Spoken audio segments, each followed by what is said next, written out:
Right, this is the kit you're going to be constructing, which is the Ton 8-ton guards or brake wagon. This is the version that has the dog storage at the end, as can be seen here, and is the open area for the guard. It comes with binny buffers, lamp holders, handrails, which you obviously have to bend up yourself, doors on both sides, which are fully opening. Just open the one on the other side, so you have full access to the inside.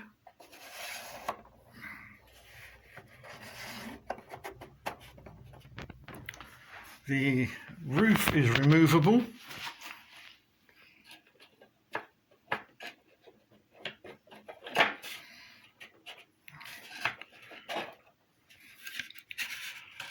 There you can see the roof construction, and then the inside construction.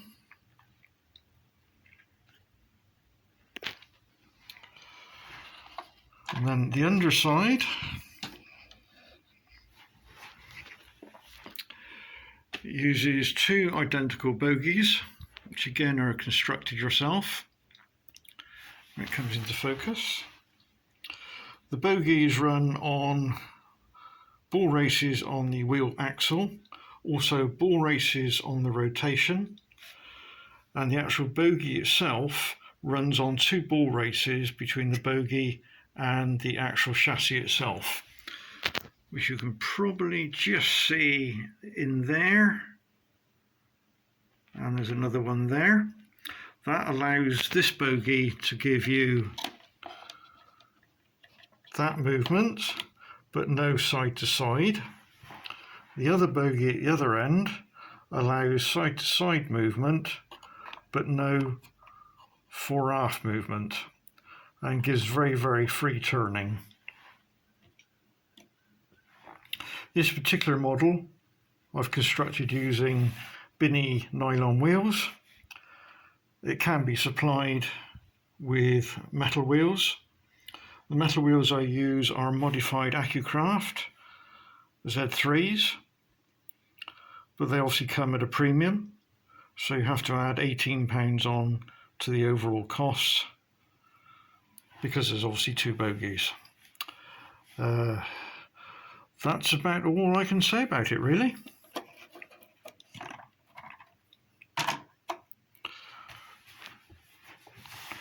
I hope you enjoy building. Any problems, any breakages, drop me an email and I'll post off to you any parts that you require. Thank you. This is construction of the LMB 8-ton wagon. First of all, we're going to construct is the floor. Now, the floor and the sides are in two pieces, as you can see.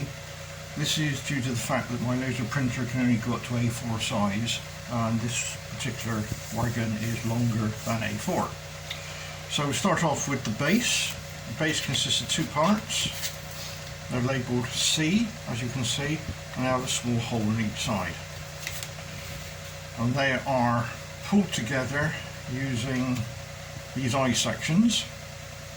Now it's important which way we build this up and which way we put the eye sections in. So start off by bringing C and C together and then turning it over so that you see the dirty side. And then if you look at little eye sections, you'll see there's a clean side and a dirty side. That's important that you put it in so you can see the dirty side lines up with the dirty side there. This is due to the laser cutter cuts with a very slight angle. If you try and put it in clean side up, it'll be very tight and won't go. Now these are tight anyway, because it's important that these pieces are pulled together.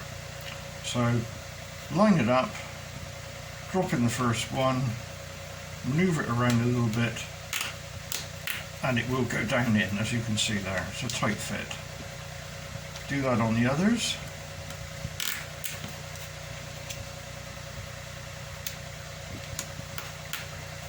Again, making sure dirty side is facing up. And then rub your finger over, make sure everything is down flush. Best to do this on a flat surface, as we're doing here. Now then, we have to glue these in position. So before we glue them, what we have to do is, because glue will seep through, we have to put something on the surface here that will actually stop the glue coming through on that side. So for that, I use a sheet of polythene. In my case, it's a simple bin liner.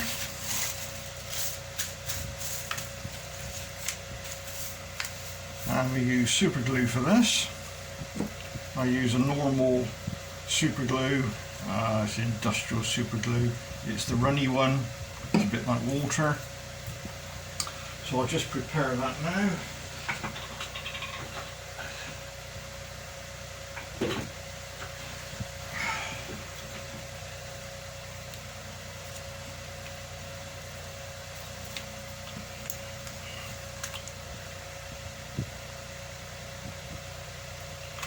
And you'll also need a tissue to wipe it down afterwards, which I'll just sort out. I apologise for the fan noise in the background, but there's a fan running just to keep the fumes moving away from me. Right, so we now need something to apply the super glue with.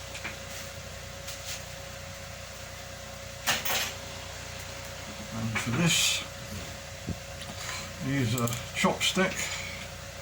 Just zoom in a little bit so you can see what we're doing. There we go. Oh, that's a bit too far. There we go. Right, it'd be handy if I could see what I was doing. Right, there we go. Right, so again, making sure we push down firmly and just apply a bit of super glue.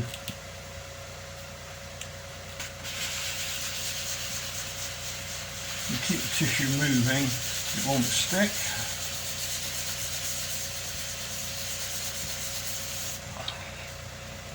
And then we can actually now apply the glue to the eye sections.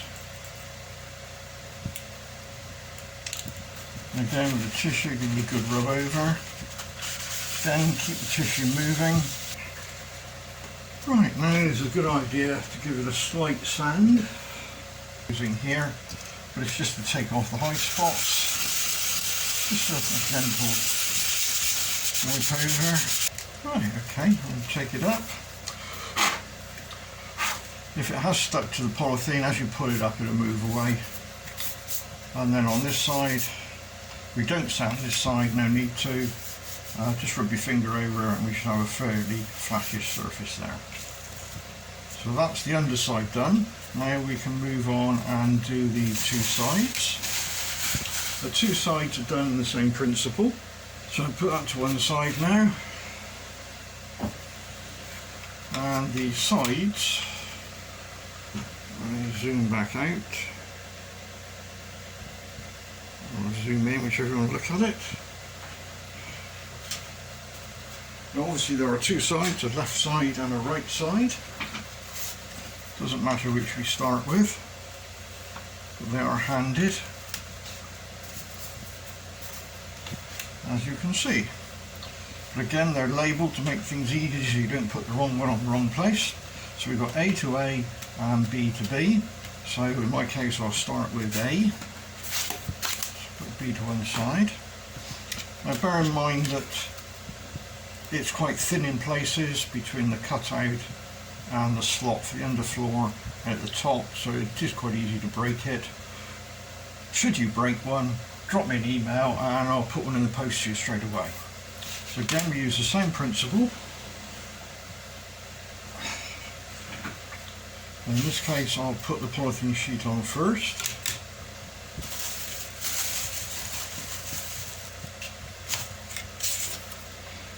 So we put A down and A down.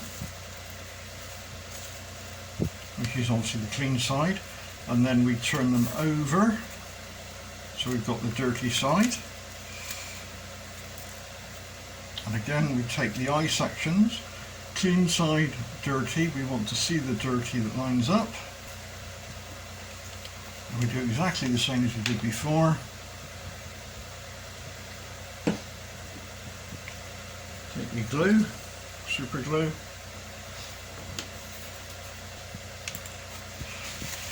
Right, so we've now covered the eyes, so again, same as we did on the bottom.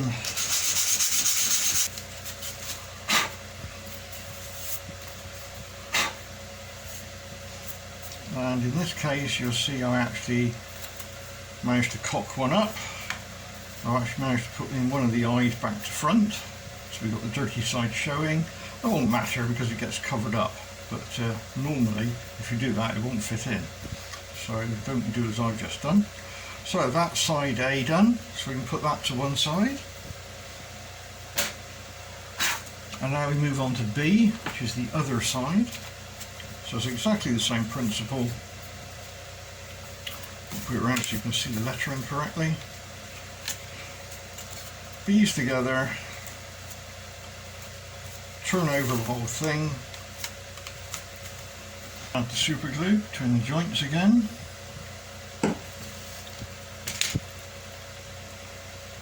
So we run down.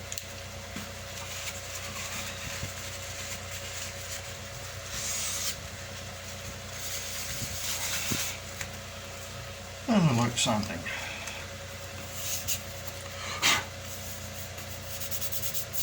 Right, we now put the polythene away.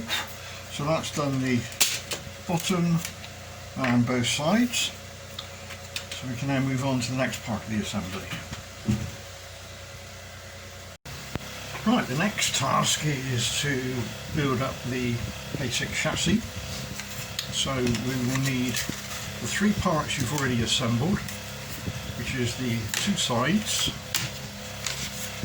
and the actual base. You'll also need, in 2mm, this part, which is engraving on one side but not on the other. This part, again, engraving on one side but not on the other. And this part, which is not engraved on either side. Now this is not the easiest bit to put together because it's got all lumps and bumps sticking out. So I can only suggest the way that I do it. So we start off with the side. In this case I'm using the one that's labelled B. And we take that one and we turn him over so we have the dirty side.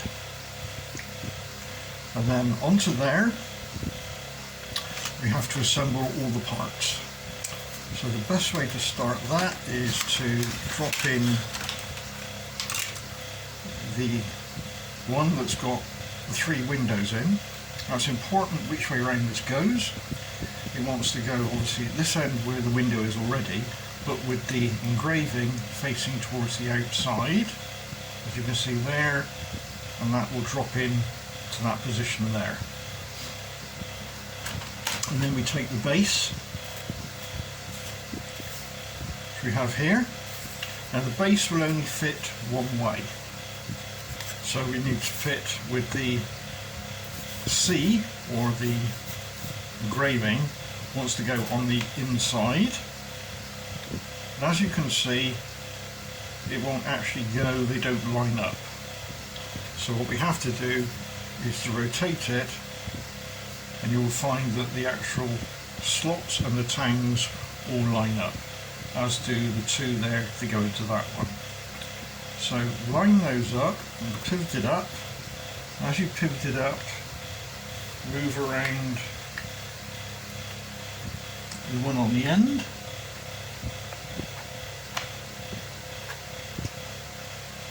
And you'll find they all slot in quite nicely.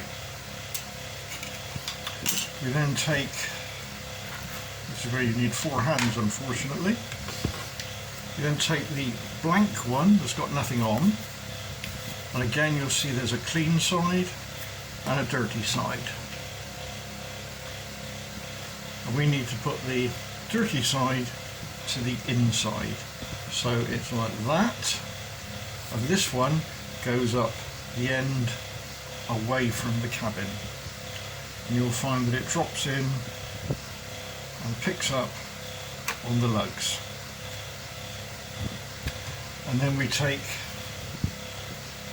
the cabin end, and again you can see engraving and no engraving. Now again, this time the other way round, the engraving faces inside because we're going to be putting an overlay on there. So we take that one and we offer him up and slot him in. Now we have to lower the other side on, and we will lower that down and pick up on the various slots.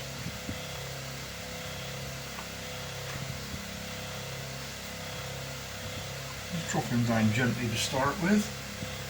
So just manoeuvre it around, start at one end, follow it through, and you'll find everything drops in quite nicely. Now we have to glue all this in position. So the best way to do this, that I found, is again using the runny super glue, but we don't want to glue on the inside because we've got various parts to fit in there and the glue will get in the way. So the easiest way I found of doing it is, I'll show you and then I'll actually do it, is to glue along all the sides along the bottom. So what we're going to do is we're going to glue all the way along there, up there, and again all on the inside of the underneath. But we're going to do this in stages.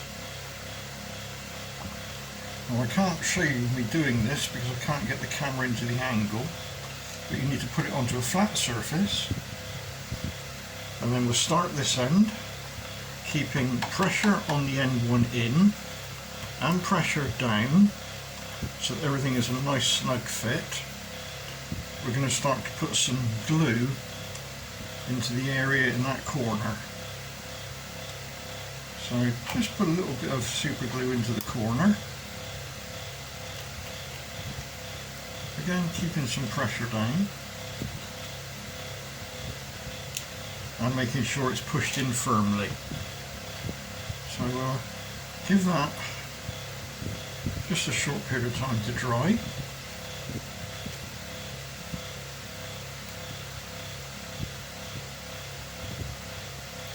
And then we move along halfway. I'll move that out, you may be able to see what I'm doing.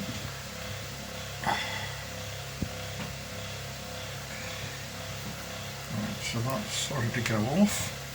So we then move down halfway. And again, making sure that's pushed down. And just run a bit of super glue where the tang is. If you go opposite, then you know where it is.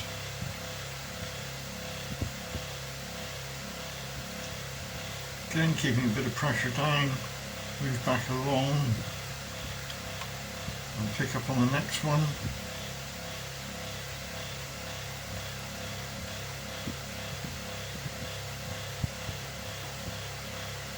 And that will wick in. And then we move along, and then while that's drying there, again at this end we keep pressure down, make sure the end is pushed in, double check that you don't have the engraving showing, the engraving should be on the inside, push that in hard and down, and we're now going to put some super glue in this corner.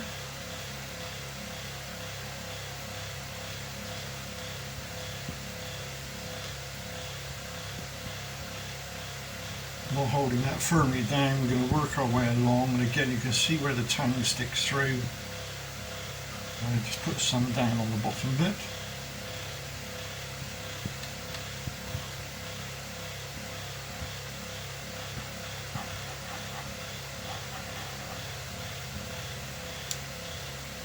and just keep a bit of pressure down. Also, you need to do this on a flat surface, very carefully keeping pressure on the ends. Pick it up, turn it over, and push down again, and then we repeat exactly the same on this side. Bearing in mind we've only glued the bottom, so it's still a bit floppy at the top. So I can now turn it over. You can see where I put the glue. I've run it along there where the tangs stick out, and along there where the tangs stick out. So while it's in this position, we could add some glue to the very ends. So again, squeeze and keep a bit of pressure pushing in on this end. Just put a little bit of super glue along that edge. Keep a bit of pressure on it. Try and run a fillet all the way along this corner.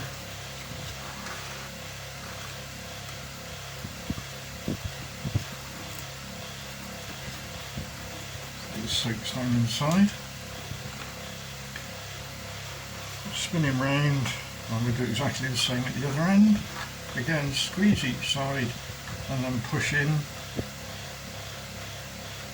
And again, run your super glue, some pressure there. You can see what I've done.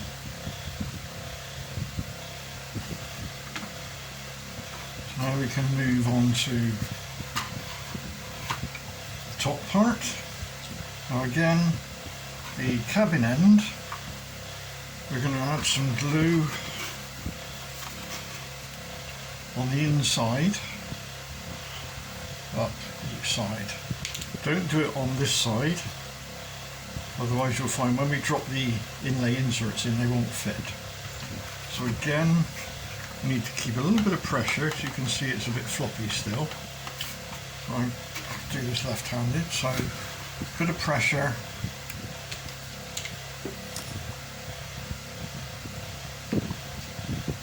I'm just going to run my super glue up that edge. So I'll start at the top.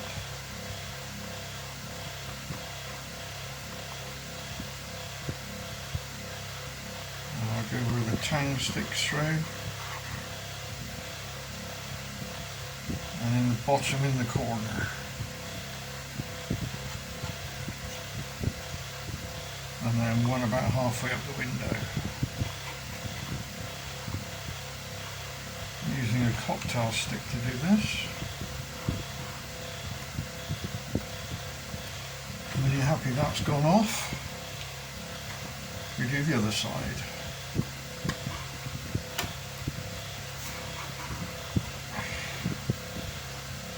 So again, a little bit at the top.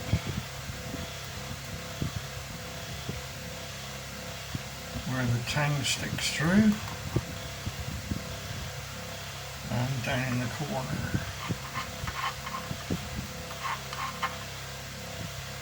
And then about halfway up the window.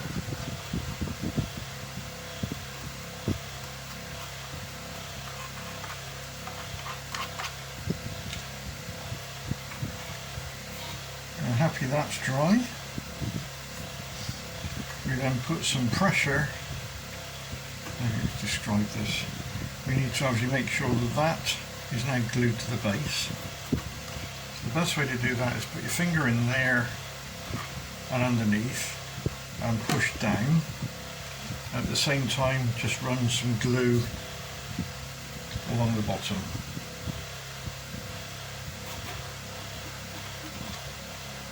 And in particular, where the tangs stick through.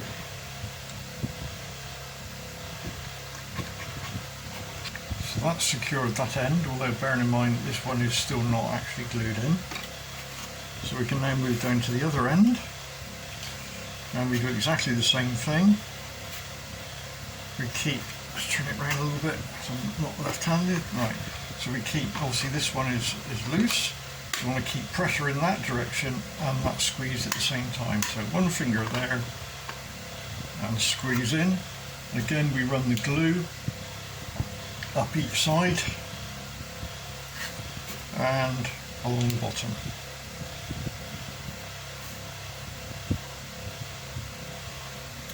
When we move round to the cabin end, it's a little bit more finicky because we don't want to put any glue on the inside. So that's not a very easy one to do. So again, making sure you've got a flat, clean surface. What I'm going to do is, so you can see that it moves in and out, I'm just going to put a smear of glue where that tang is there, and then wipe it off afterwards. This does get covered up by the overlay. And so keeping pressure in.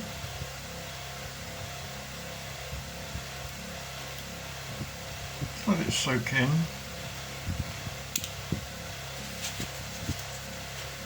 And then wipe it off. And just keep a bit of pressure there. And do that on the next one down as well.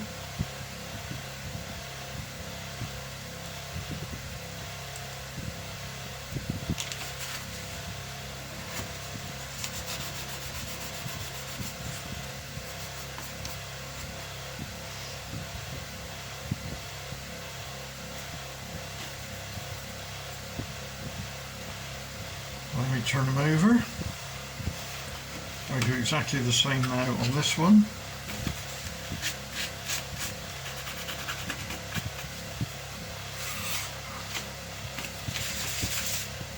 Obviously don't do this on the kitchen table, because you get glue everywhere and you'll be in deep trouble. Right, now we still have, obviously this is very flimsy at the top. So what we have to do now is to put a very, very small amount of super glue, if you just pull it apart gently, into that join, well not join, where it butts up against it. And then let it come back together and just make sure that the outside is flush. So I'm going to put just a little bit of super glue in there. And flush, pull it together.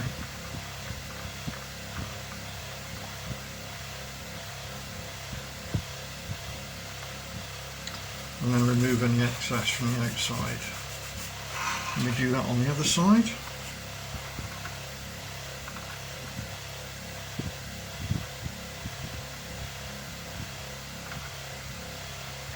And then remove any excess. Obviously what I'm building here is the first production model, and there are still a few oddities to sort out, which should be done in the versions you receive. One of the ones you'll notice is that the window height there is lower than the height there. That's a cock up, and on your version that window will line up with each other. There's a slight cut done there and there, and there and there. If you can see that. Again, on the production models, that will be a straight flat surface. So that's the only changes I'm aware of at the moment. Right, now would be a good idea to strengthen up the inner part, because it's still very, very flimsy. So you need to find the next parts, which are the reinforcing strips to go on the inside. They are that shape there.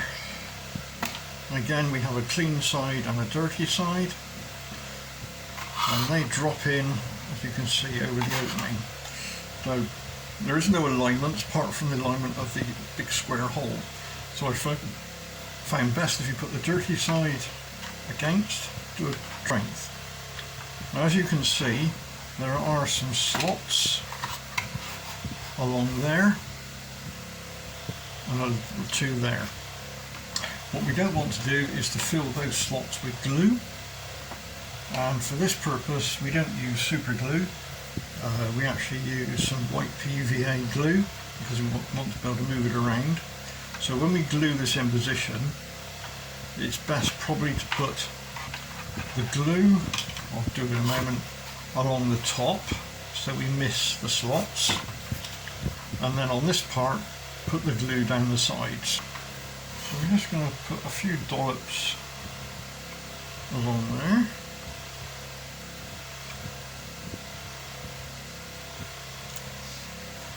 And then just sort of rub it in with your fingers a little bit so it doesn't spew out everywhere.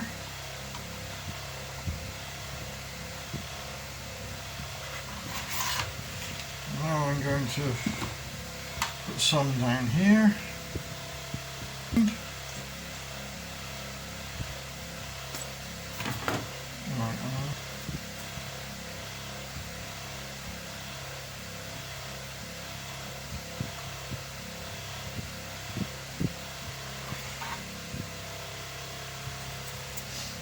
And we offer that in.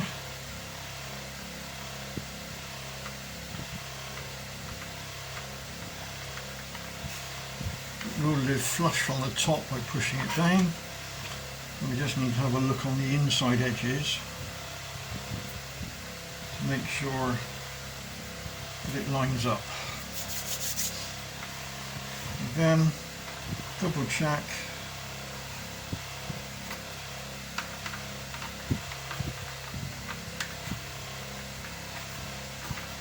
It's a nice fit.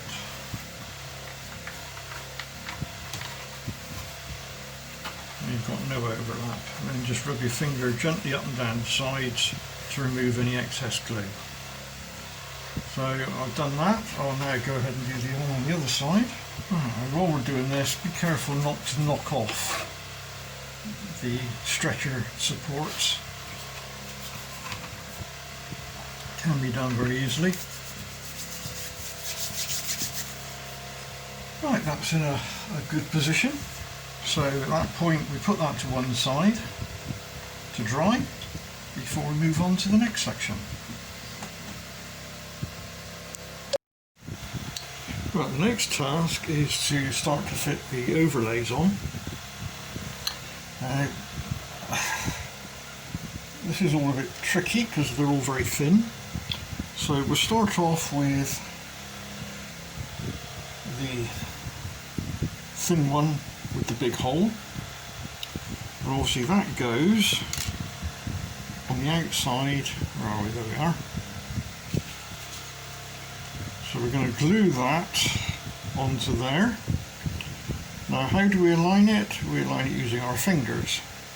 So you'll find that it should be a perfect fit if you rub your finger along there until that's flush. And then if you grip either side as I'm there, you'll find that's flush all the way up, flush with the top, flush with the opening, all the way around. So that's how we want to glue that in. So again, we use a white PVA to glue that. So what we're going to do is we're going to put PVA over this part, and then we're going to offer it up. And then we're going to make sure we're flush all the way round, up the sides,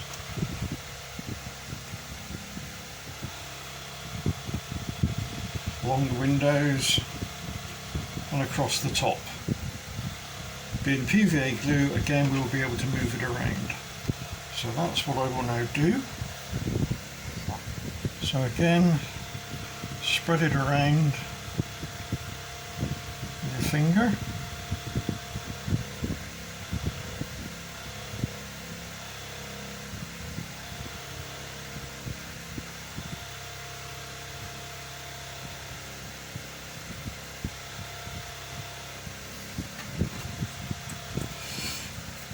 Now we're going to offer it up. I'm trying to do this so you can see what I'm doing. So I may drop it, I hope not. And so offer it up. Make sure it lines up on the bottom. Fingers each side.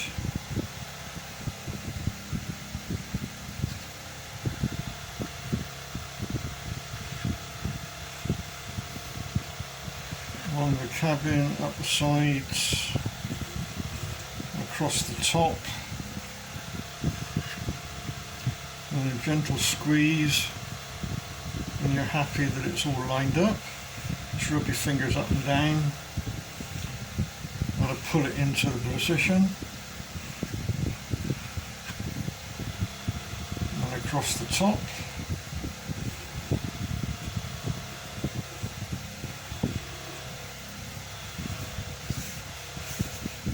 And gentle pressure all the way around.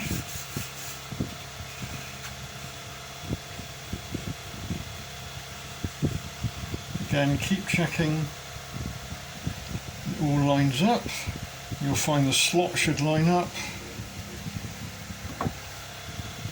You've still got a bit of time to just manoeuvre a little piece, little part if you have to.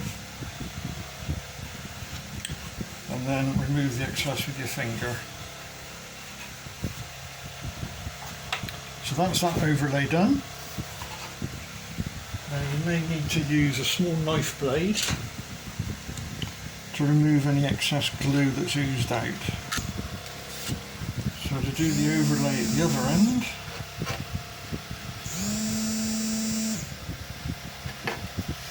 we do exactly the same principle.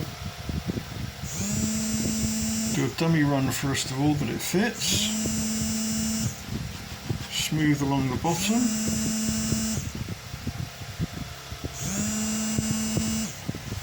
Make sure the edges are flush and the top is flush.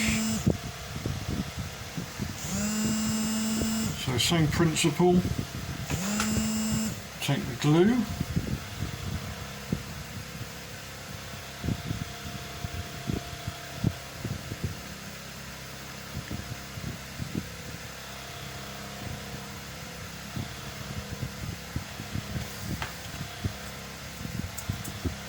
and now put that in position.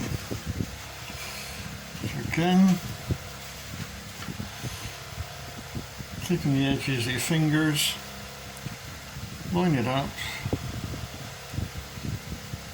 make sure it's flush at the bottom along that edge there, flush each side, and flush with the top. A quick look down through the slot, make sure the slot lines up. And when you're happy, a little squeeze there. Again, keep double checking up the sides. Bit of pressure.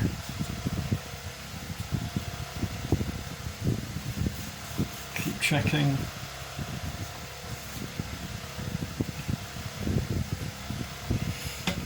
And then just rub your fingers up the sides to remove any excess glue. Top and the side. And that's the overlay done on that end. So now we move on to doing the side overlays. Right, this is going to be the fitting of the overlays onto the carcass that we've already built. And the first thing we need to do is to make sure that this surface is flat, has no bumps, lumps, bits of glue sticking up. You'll find that where the other parts poke through, that will be recessed very slightly because they're not as long as the thickness of the wood. This is the only area here where you may have some protrusions, bits of glue. So take some sandpaper, and it's important to sand only down as far as where the protrusions come through. You want to keep this into an untouched piece of MDF, so when you paint it doesn't act like a sponge. So from there upwards we can sand. So just take a little piece of emery, 80 grit emery, just take off the high points.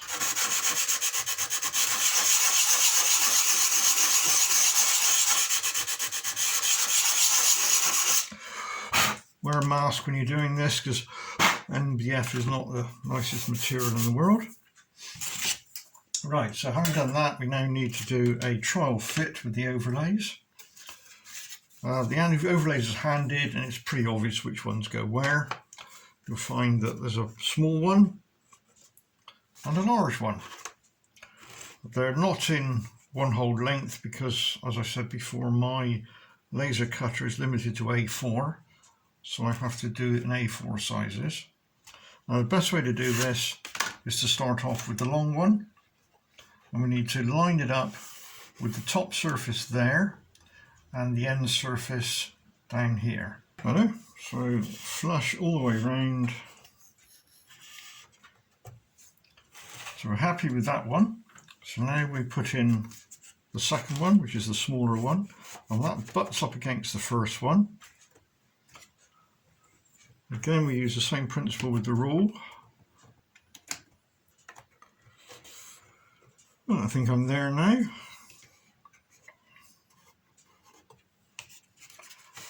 Let's have a visual check. It's level across the top. We're flush down the sides. We line up with the end overlays we fitted there and the end overlays we fitted there. And what we're going to do is we're going to keep the big one as the reference.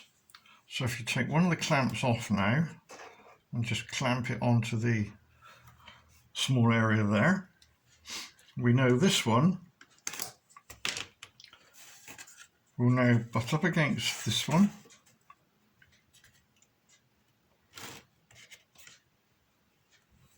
And fits nicely all the way around. So what we're going to do is we're going to put some PVA glue over this one, around the edges and middle.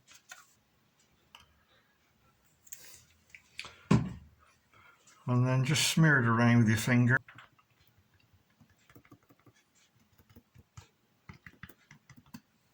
Right, so we can now offer that one up.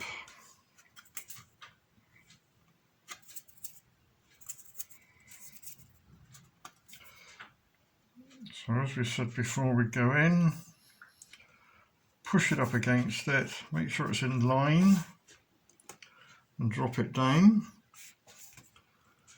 Flush along the edge. That's our first side overlay done.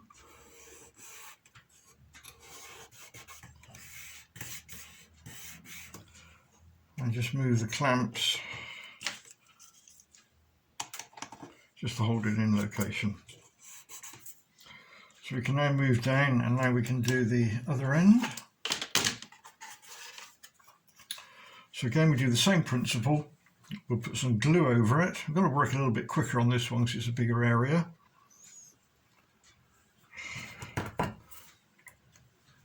And then offer it up. Making sure it's level. And just drop him down.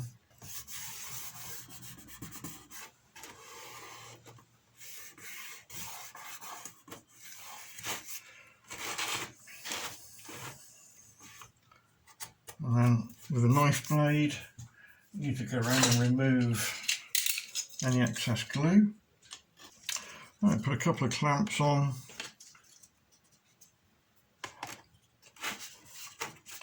And just clean up any excess glue.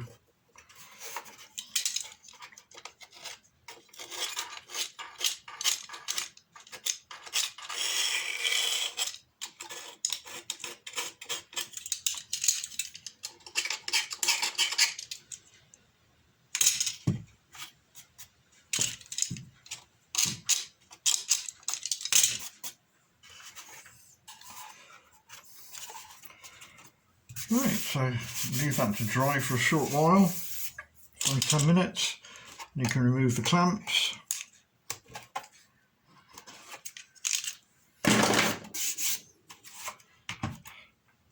Check any glue is removed from the top surface there. We can now turn over and do exactly the same on the other side. So that's the major overlays done. So the next part now is to add the hatch for the dog.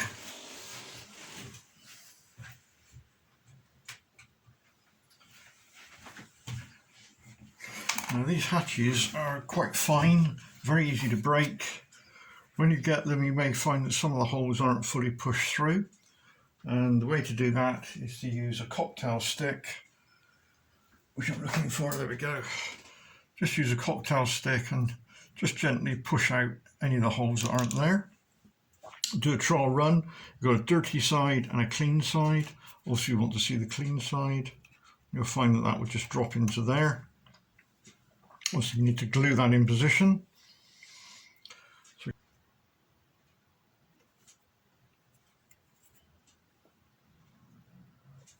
Nothing dramatic, and again making sure you're putting the clean side so you can see it. Just drop that into the recess. And if we turn him over, and we'll do the same the other end.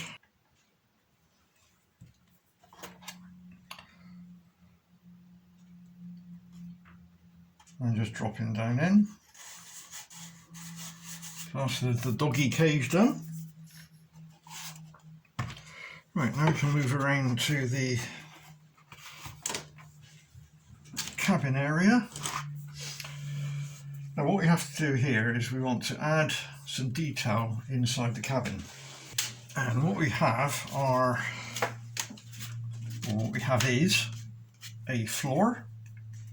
On the floor, doesn't matter which way around it goes, you'll actually drop down inside, making it tight fit, and we'll drop all the way down inside. Again, it doesn't need to be glued in very well. Small amount of white PVA will do it.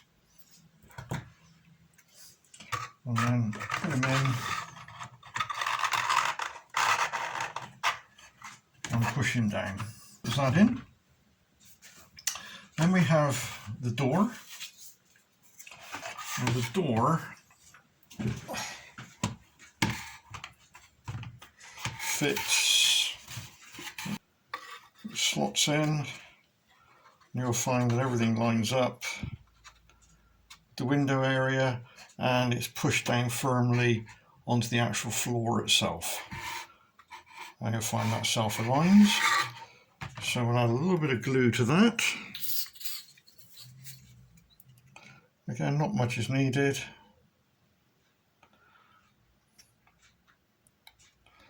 A little bit in the top corners.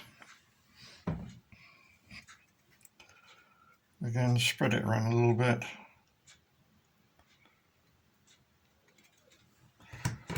And we can now offer that up.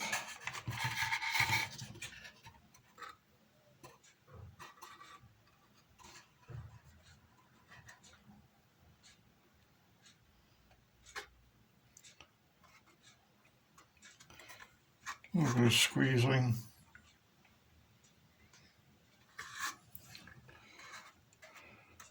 That's the door in position. And now we have to fit the door inlays to the outside doors. They are slightly different, so you can get them around the wrong way where the holes won't line up. So you've got a door handle hole there. Just needs popping through. That one's already done. So as you can see, the hole, and we want to put that on this side.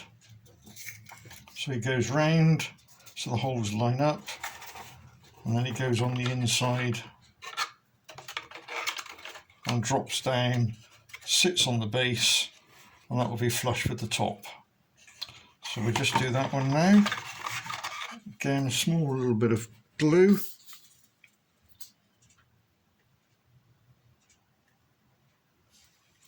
That's all that's needed.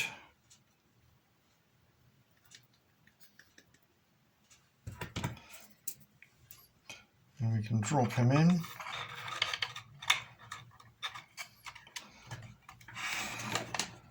And just squeeze him. So that's that one done. And we can do exactly the same on this one on the other side.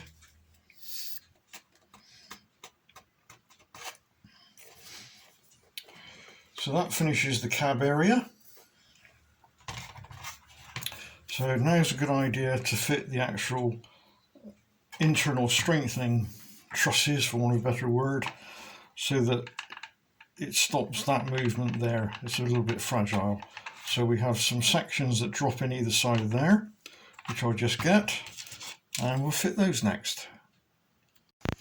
Right, the next task is to strengthen up the carcass or chassis, whatever you want to call it. So at the moment it's a bit squishy in the middle. Picking it up runs the possibility of breaking some parts. So we have some spreaders to fit.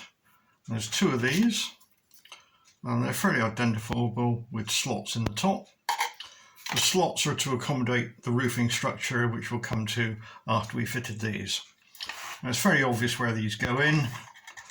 They go in either side of the reinforcement piece we've already put in, and as you can see, they butt up against the two pieces.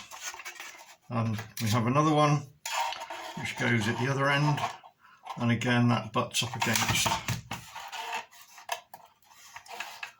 pieces we put in, and will be flush with the top. Simple way of fitting these is to use the PVA glue. I'll just sort out. You don't need much, just to hold it in place. So we just need to run some up the edge. It's not going to come out, is it?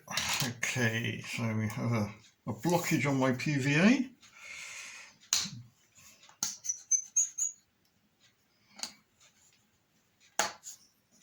So let's try that again.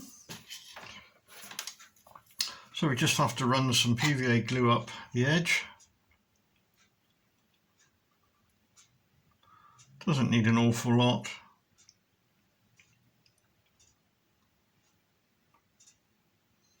And then just spread that in with your finger.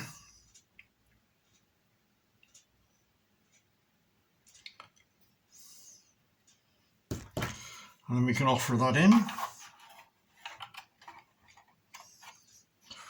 Push it up hard against the edge on both sides and make sure it's firmly pushed downwards. And that should be a flush surface on the top. So we can do that with the other one.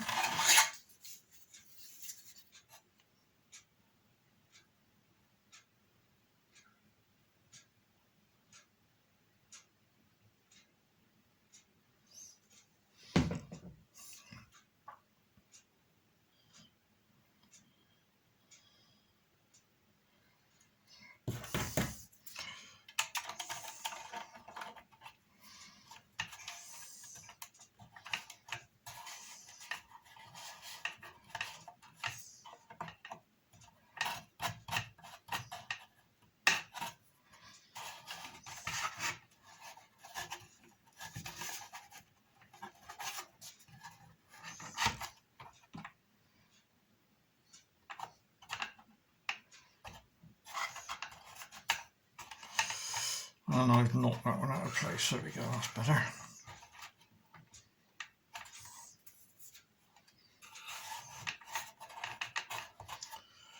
You could of course just put these in with super glue if you wanted. Hold them in and just run the super glue down the edges. But the PVA works just as well.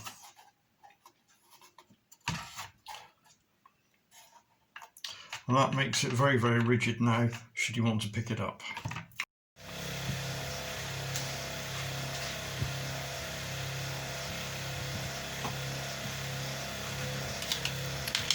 Right, next part to add are the bearings at each end, there and there, for the bogies. So the bearings fit in from the top. So they fit in from this direction. They drop in from the top in both cases. And we have to glue those in with super glue. So drop the first one in, and then, as we did when we were building the actual bogies, just go around the outside of the bearing with some super glue, and that will wick between the bearing and the base.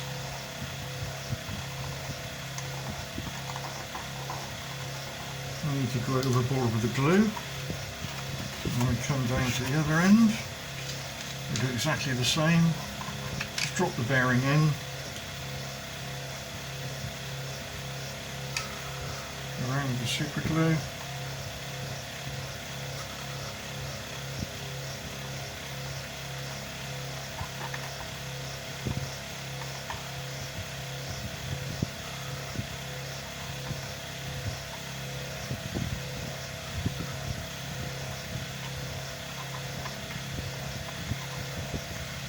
Put that aside for a couple of minutes to dry. In the meantime, we can prepare the bearing surfaces that the bogie ride on. So you'll find you've got two acetate perspex acrylic, call it what you like, circles, as I'm showing here, and two keepers which have a hole in the middle and a serration around the outside. So they go up the serration onto the outside there, on both of them, and they then fit, which we can now do now the glue's gone off. They actually fit down over in that position there. So the first thing to do is using a bit of super glue. I'll just get.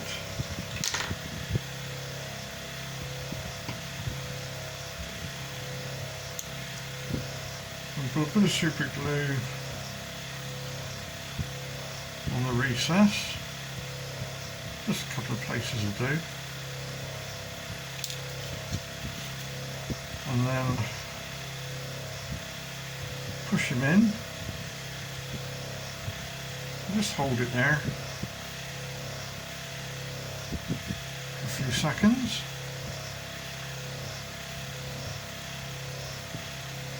And we can put that one down a moment while we do the next one. Again, do a trial fit. It fits okay. The glue. Drop it on. Hold it for a few seconds.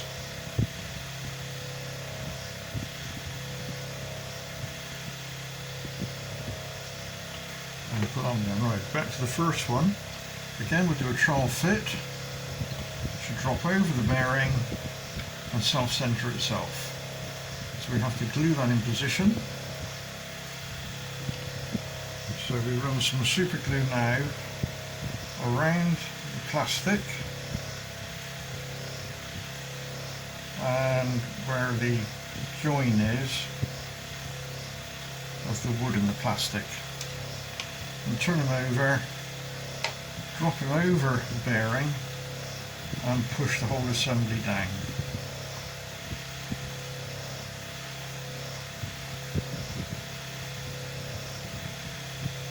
And we do the same at the other end. Trial fit, make sure it drops down okay. Now with the super glue, and then where the join is,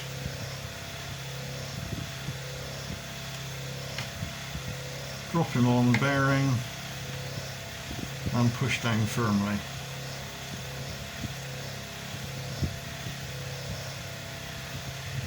And leave that to dry for a couple of minutes.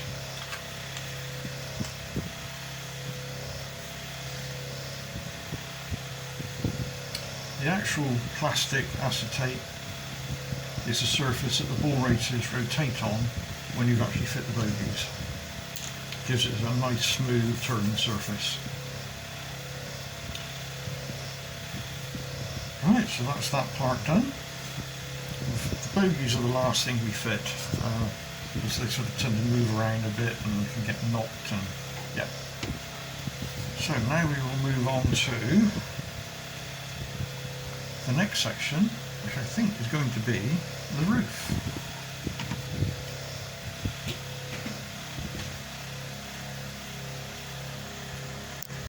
So put that to one side to dry, and in the meantime we will start to get ready the internal structure we're going to use to actually support the roof. Now this roof is constructed the same way I construct my other roofs, with a structure that fits in. We then glue the roof on, take the structure out, break off the tabs, and then we have a roof that fits perfectly. So you need to find all the parts to do that, which I will now show you. Right, in the next section, which describes the roof, there's a small correction to show you. It will show in the next part of the video that there are 4 of this particular size. Bring it into focus. There we go. In fact, the model you will get, the design has changed a little, and instead of 4 of those, what you'll end up with is, I'll just show you the difference. There we go. You will see that you've got only 2 now, with a long tang on there and a short tang there, and then have another 2 which have a taper. Now the way these go, again, is a little different to what is shown in the following video, but I will demonstrate the difference. When you come to fit the structure that's going to support the roof, you'll see how it's done in the video further on, but to show you where these new pieces go, what you'll end up doing is you'll have a made up double as I've got there. Again, all this follows later on, so there's no changes there, except this piece, as you can see, has got 2 long slots there, but in this case has only got 2 tiny slots. So that's a change that you'll see. That still goes in the same position though, which is located in there. And this one will locate into that position. And then you use the normal non-tapered version, of which the small tang goes into there, and then the long tang goes into the double. So we do that on the inner sections.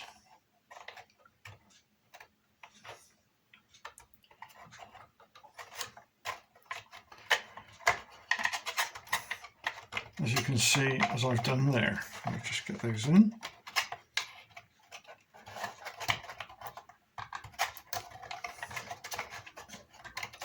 Now when you come to fit the ones with the slope, the actual slope goes facing down. So we rotate it, as you can see I've done there. And then that goes into that section.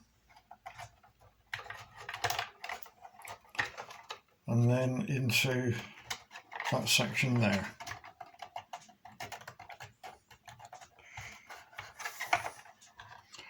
And then we do the same, that's fallen out I know, then we do the same with the other one on this side.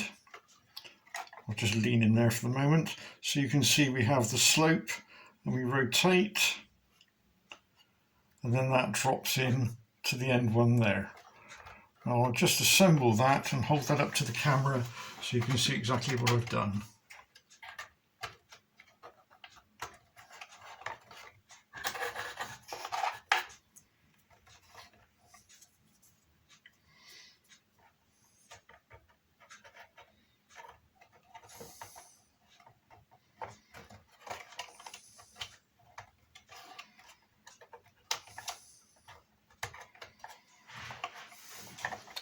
Right, I've now assembled that part. I'll just lift him out so you can see what I've done.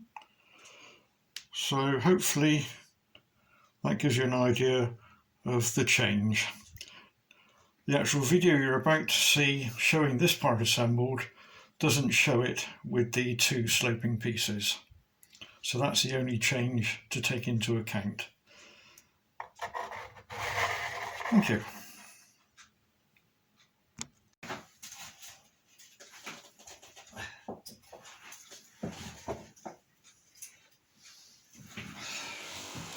this roof has quite a few parts to it, so if we sort out the parts, I'll show you what we've got.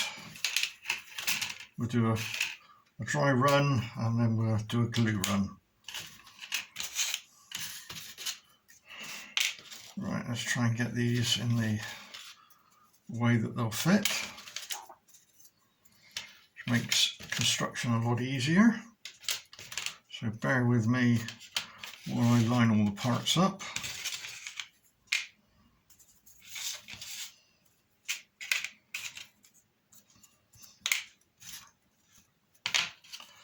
A lot of them are quite similar looking, so it's important you do sort out which is which.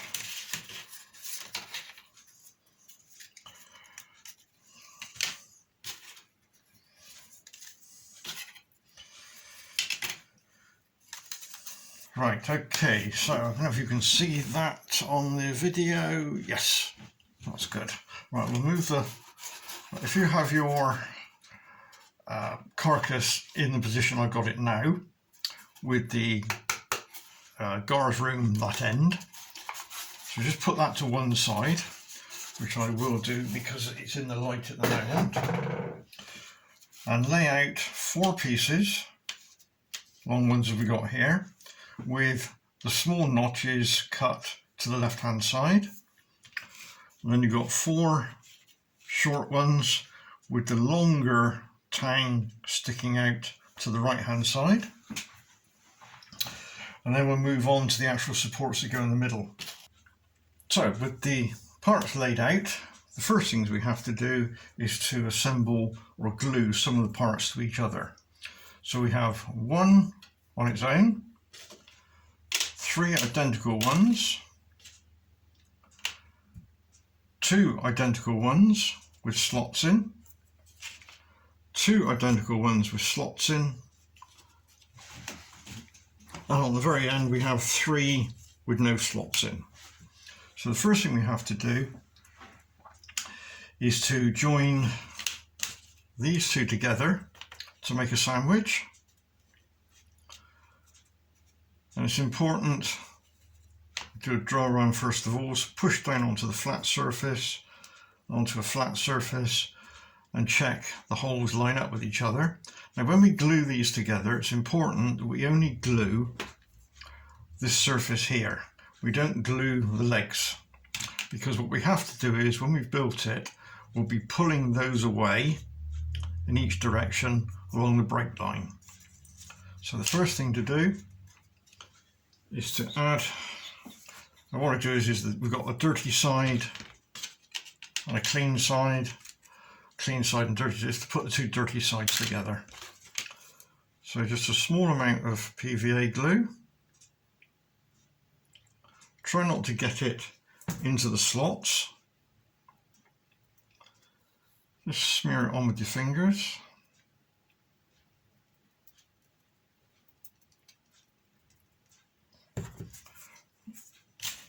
And then bring together, and as we did with the dry run, push down onto a flat surface,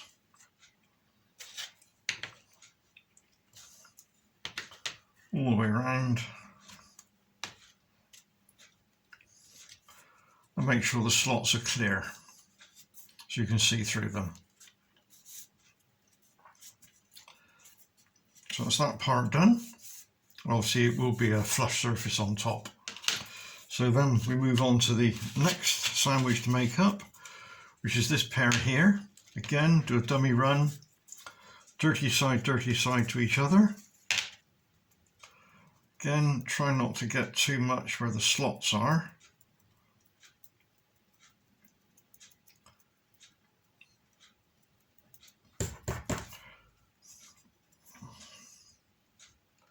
Remove any excess, push the 2 parts together, check the slots,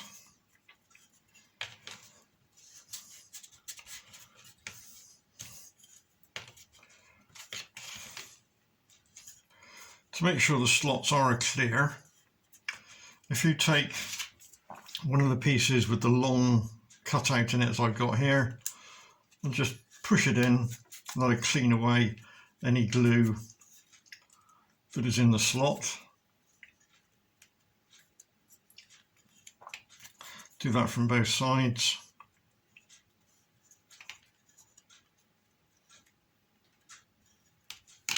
And then clean any glue off.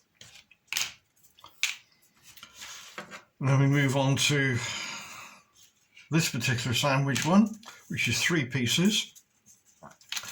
Again, what we need to do is just glue the top surface, but we need to do it such that, because obviously the dirty side and clean side, you can only put one to the other. So we put 1 to 1, so we can still see a small line gribed. And then we take the third one, and that goes dirty to dirty.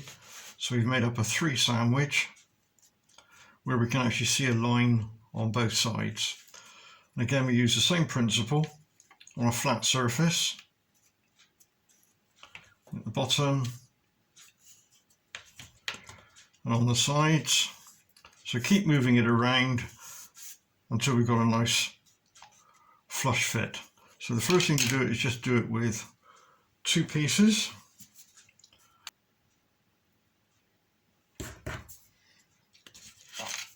I'm going to put that one on there.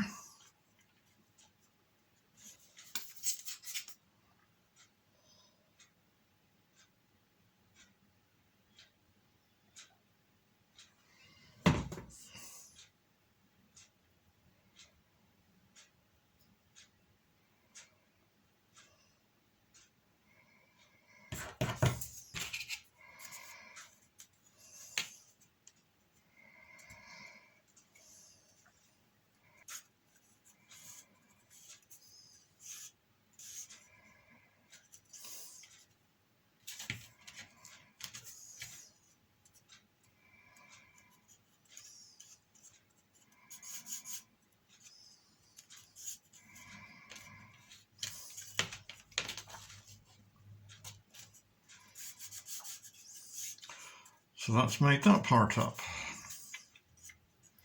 So again, put that to one side to dry.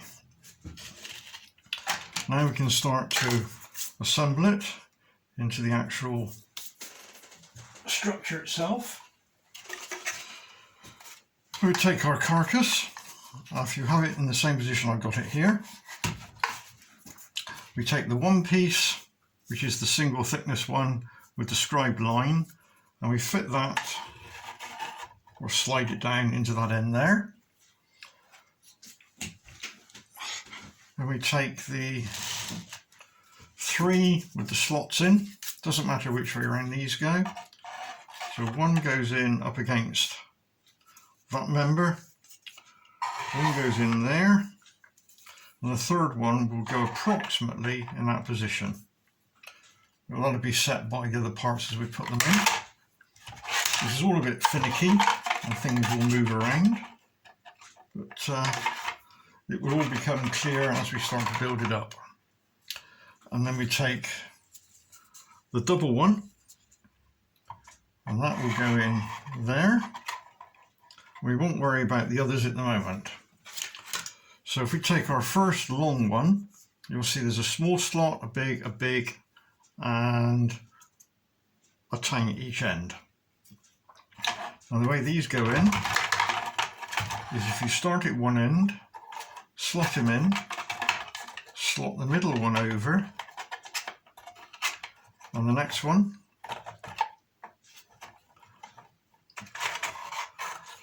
and the next one, and the double skinned one onto the end. And then we repeat that for the others.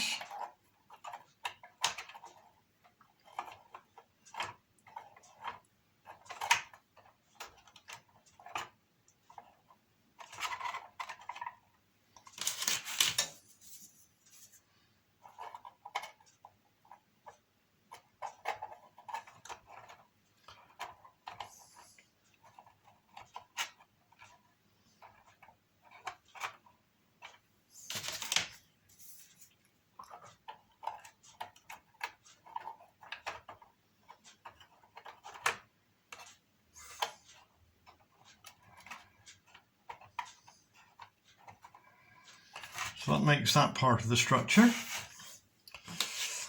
And then we add the next part. And the reason why this is all done in different sections is, as I've said before, my laser cutter is only the length of an A4 piece of paper. So I have to do this in 2 sections. So the next part is the double one, which we made up like that. Drops in. And then we have the 4 small spacers. There's a small correction to show you. It will show in the next part of the video that there are 4 of this particular size. Bring it into focus. There we go. In fact, the model you will get, the design has changed a little, and instead of 4 of those, what you'll end up with is, I'll just show you the difference. There we go. You will see that you've got only 2 now, with a long tang on there and a short tang there, and then have another 2 which have a taper. Now the way these go again is a little different to what is shown in the following video, but I will demonstrate the difference.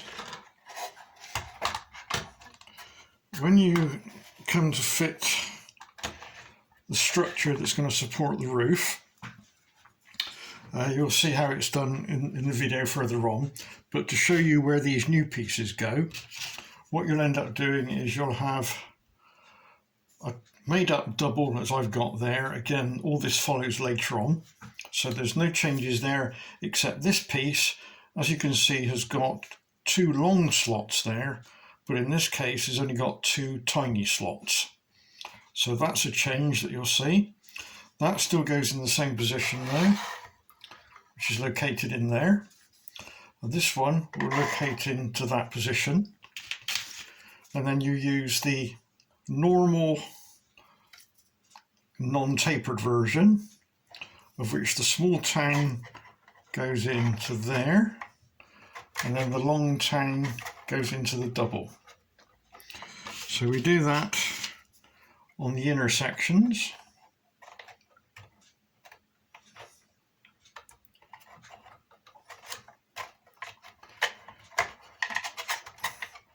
As you can see, as I've done there. Let me just get those in.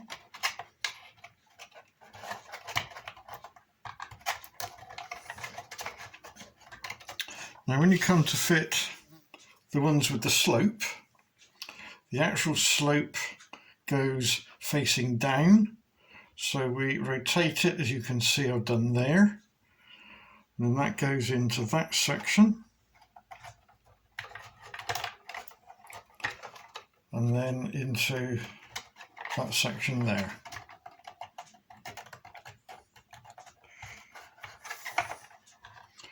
And then we do the same, that's fallen out I know, then we do the same with the other one on this side.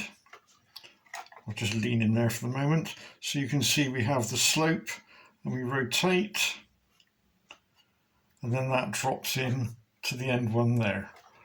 Now I'll just assemble that and hold that up to the camera so you can see exactly what I've done.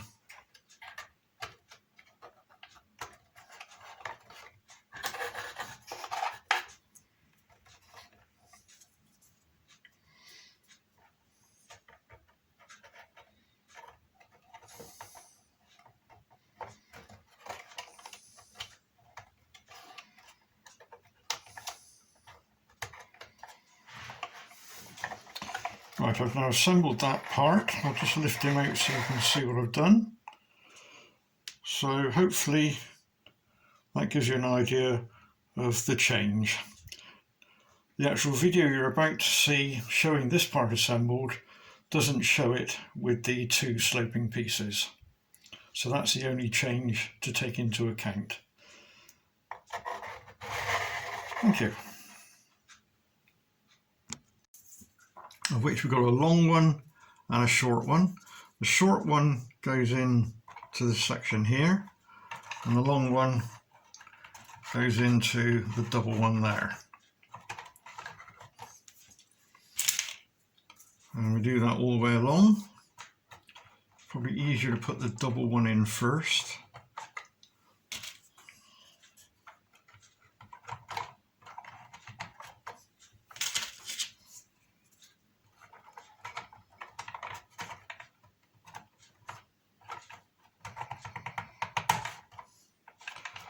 And then we should be able to push that. If you push them all together from each end, you'll find that there should be a little bit of play there. These need to be brought upright, not fallen over,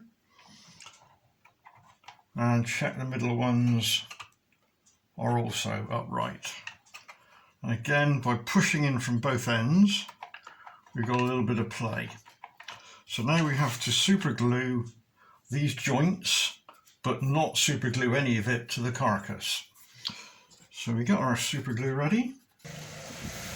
So I apologise in advance for the noise of the fan in the background. Now the way this is done is quite crucial to make sure that the roof will fit after we've completed it. So the first thing we need to do is to force it in that direction. With this one being upright, you don't want it flicking like that, you want it upright. What we've got to do is we need to put some super glue along the joints. So by keeping a bit of pressure, and we just run some super glue up those joints. The other way, of course, is to actually push it from this direction, as I'm doing here. Make sure that it's firmly locked in.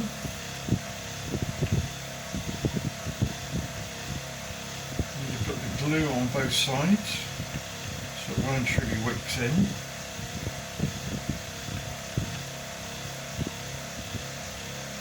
Again, keeping pressure in that direction.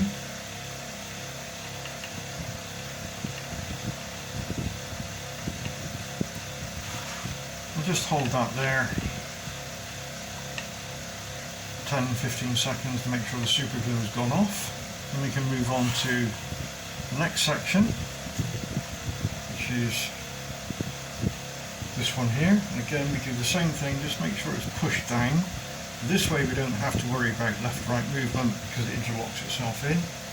So again, make sure the push down is smooth across the top. And just add our super glue to each joint.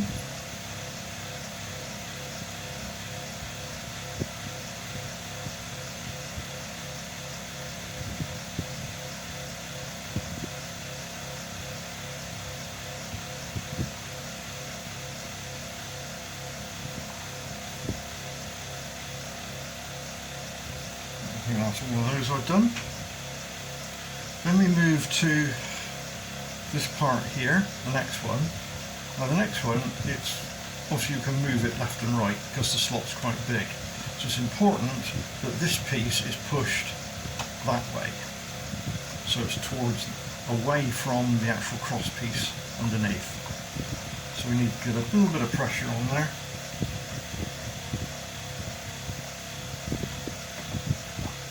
So again, pushing it in that direction, we do our super glue again.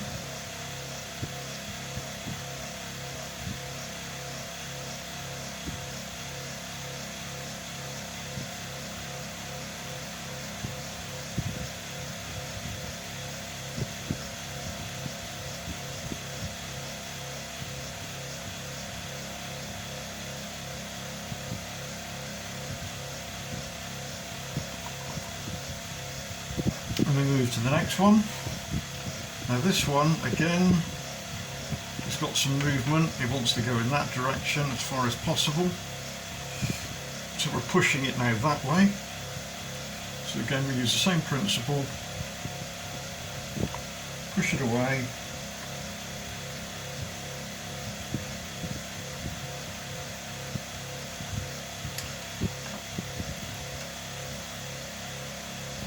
We should still be able to have some movement.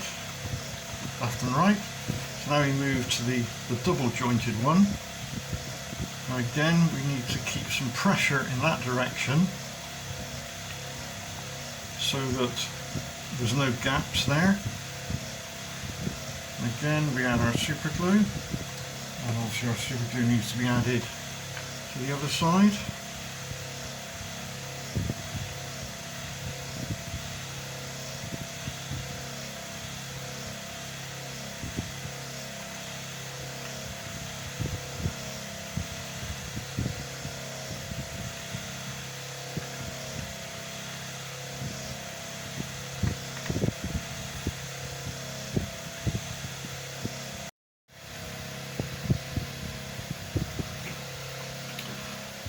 So that then does that part. So the last one we have to do is to super glue this end one on. Again, check you've still got a bit of rock there. So this one now needs to be pushed up firmly. Right, so now I have to stick, so I'll just turn that round. Makes it a bit easier for me to do. Again, keeping some pressure in this direction so there's no gaps between the struts and the upright. And again, we do the same thing with the super glue. And we leave that to dry for a few minutes. And then we'll just double check that we haven't actually glued the whole thing up. And we can still remove it.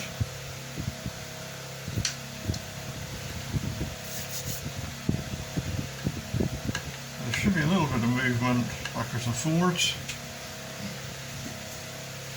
I say give that a few minutes to thoroughly dry the super glue on the end.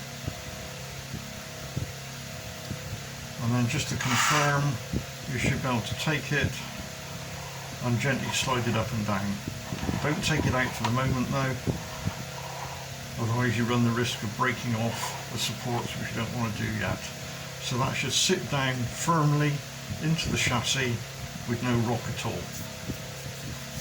So we now move on to the section of fitting the roof. Right, the next part we're going to build is the jig that helps alignment with the roof onto the previous part we built before. All the parts to build the jig have got the words jig written on them so you don't get confused with any of the similar parts. So we've got 4 long ones, 4 short ones, 1, 2, 3, 4, 5 with slots in, and 1, 2, 3, 4 with square holes in. And you'll also need a piece of A4 paper. Now the A4 paper is used purely so we can get a 90-degree angle. So put the long ones to one side, take 4 shorts, 2 with holes in, and 1 with slots in. So this is the easiest one to build first of all. Should be fairly obvious how it goes together. We start off with, doesn't matter which way round it goes, but we put into the slot, and then that one goes underneath there, drops down in, and the one on the end there. So we do that for all 4 pieces, and as we do it, it will fall apart. No really easy way of doing this.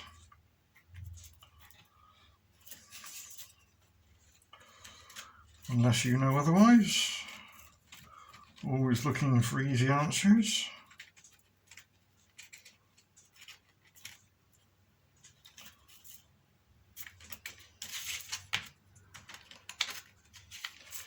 But obviously it can, you know, be built very oddly if you get it wrong. And this is where the piece of paper comes in handy. So we line up at one end. So we're lined up and we're lined up along there. So then we have to super glue that in position. So when you're about there, probably best to do the middle section first, I'm guessing, I don't know. So a little bit of pressure down to hold it in. And then like when we were doing the roof section, And probably just let that a few minutes just to dry off. So what we're doing here is what we call the small end. We should be doing the longer one next and then joining them together. Again, it's done in 2 sections because my laser cutter is only A4. Right, so that's now gone off, or the glue's gone off. So keeping a bit of pressure down, making sure this one's pulled in tightly. Again, checking we're 90 degrees.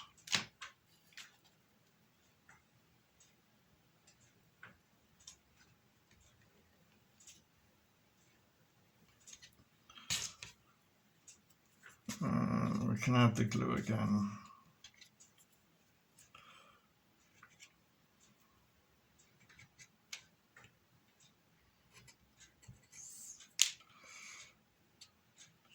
I'm just going to put my fan on a moment to remove the fumes. So I apologise for any noise in the background. So we just let that go off. If we're careful, we can gently turn it around. And we repeat for the other end.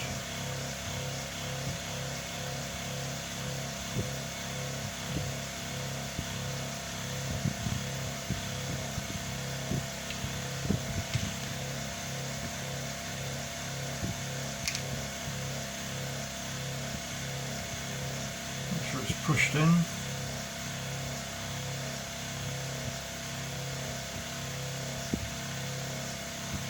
As close to 90 as you can. It's not 100% important.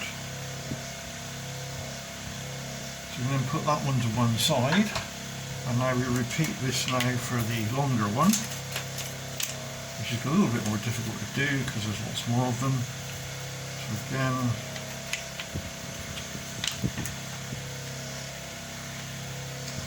we can add the ends.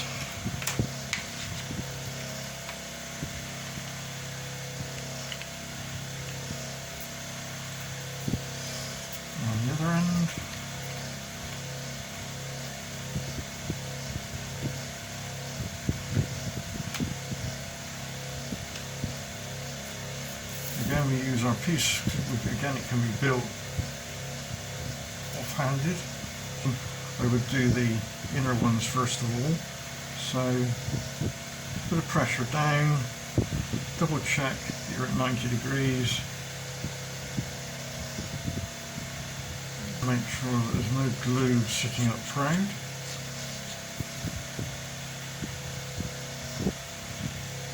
Double check 90 degrees. And then we can actually probably move down to the other end. In fact,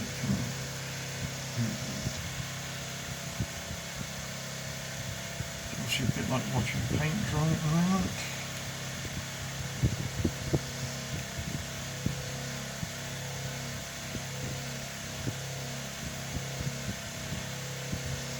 We can do the ends. Again, make sure they're pushed in firmly.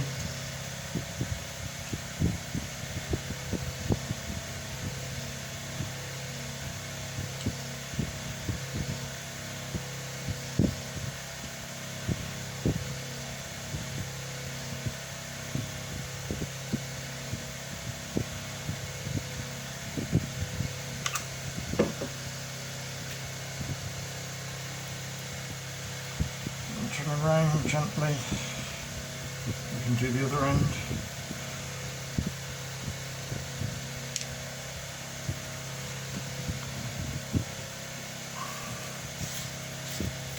Again, just a gentle wipe over the finger to make sure there's no high spots, glue lumps. But we're now in a position where we can actually join the two together. So this is a simple butt job where you push them together and glue them in situ. Again, it needs to be done on a flat surface.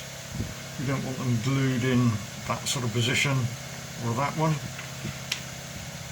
So I'll just glue those together.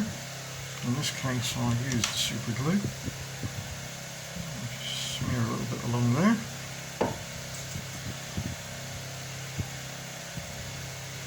And then push push them together.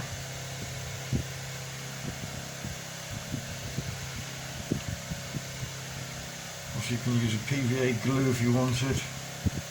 Depends how confident you are at putting it together.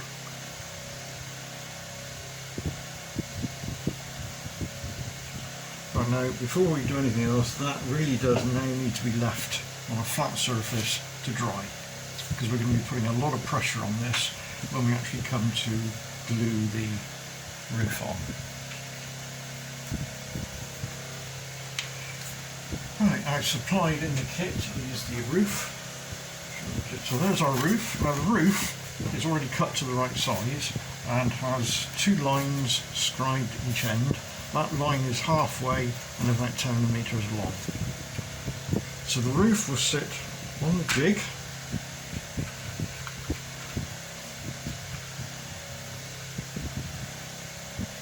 So it sits just on the ends.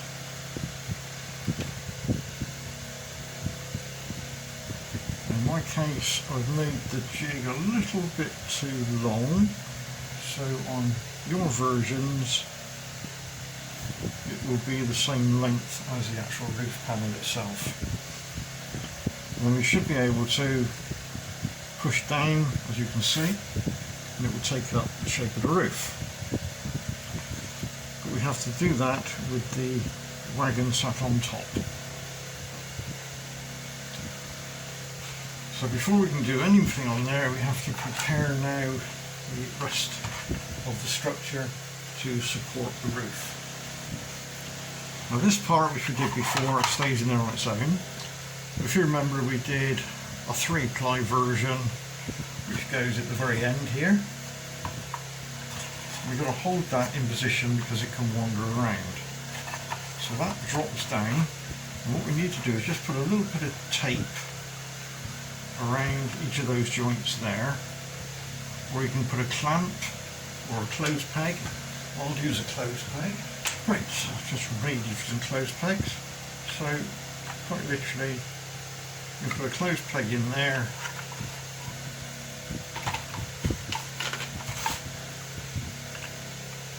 and another one at the other end, and make sure that is seated down firmly. And then to make sure everything is in line, you can actually use the roof as a straight edge.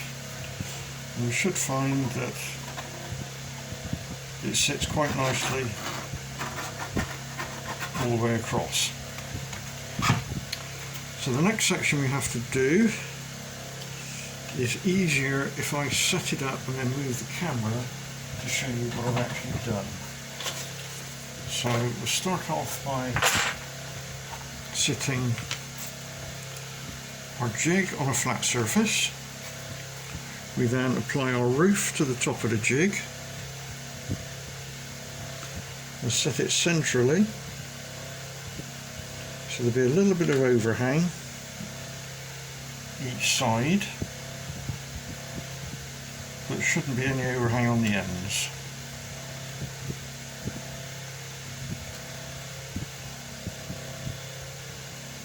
And we need to do this so that we can actually see the scribed lines.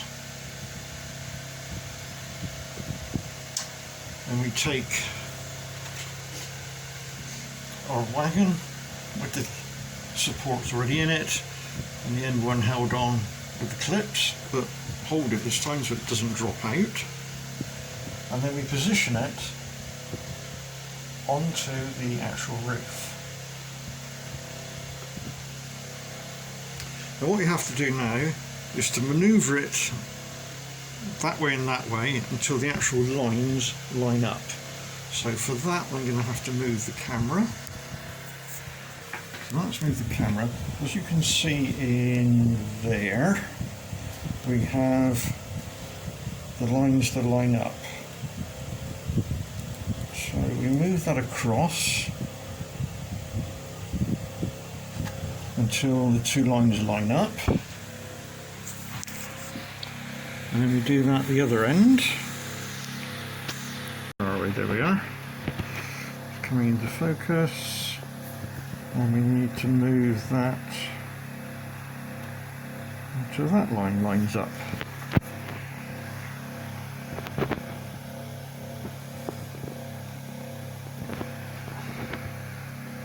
Autofocuses are wonderful. Right.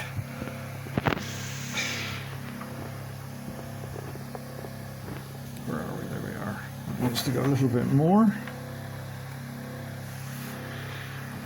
It's fairly crucial you get these lines lined up before we do any other work to it. So once you're happy that the lines are lined up, there we are, that's better. Right. So we could come back just a touch. And we'll go around and we check the other end.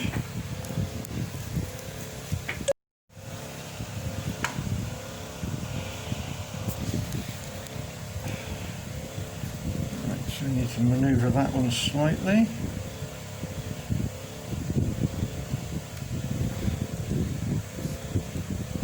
And then back to the other end.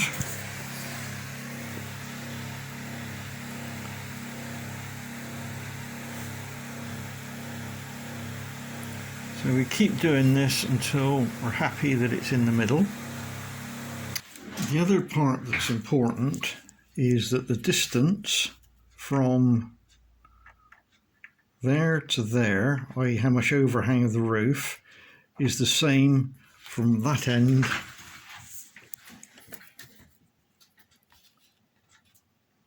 to that end, and it's about 6 to 7 millimeters. So you'll have to judge that by manoeuvring the wagon backwards and forwards.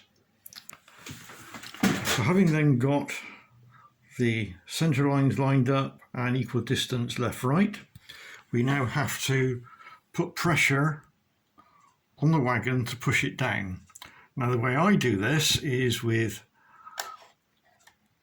a couple of tins of beans,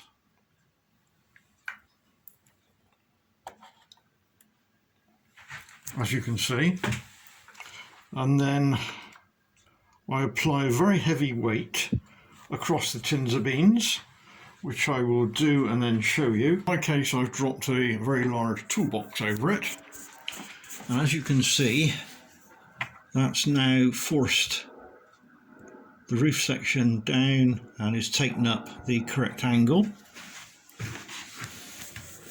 So before we do any gluing, we need to double check that our alignment marks are still lined up. So we're close enough that end.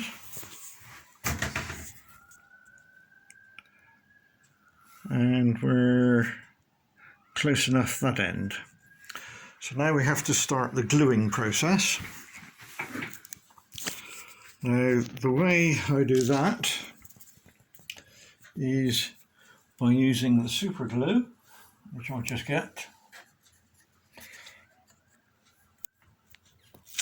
Sorry for the camera jitters. I'm trying to glue and hold the camera at the same time. So let's see if we can do this.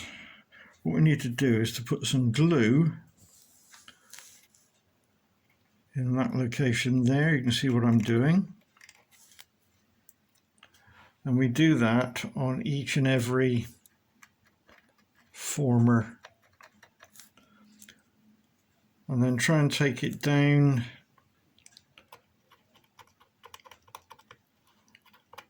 so it wicks into that area there. So then we slowly move along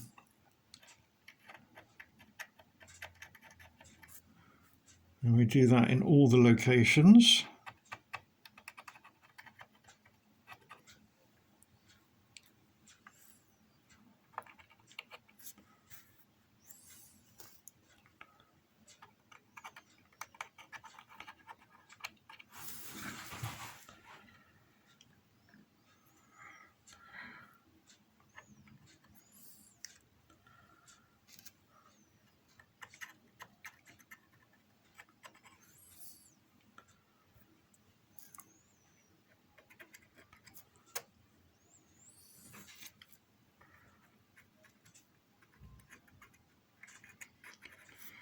And on the final one at the end.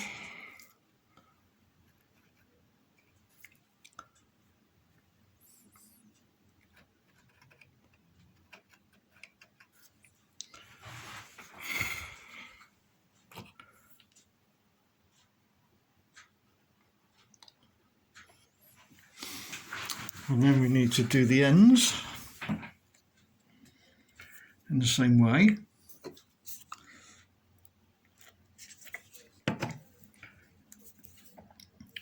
So again, where the line's scribed, it will wick in. And then we do exactly the same up the other side. So you need to be able to get access all the way round. And obviously we do that then down the other end.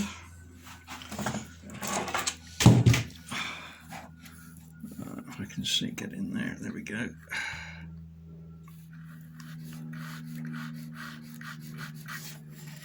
And work our way down the other side.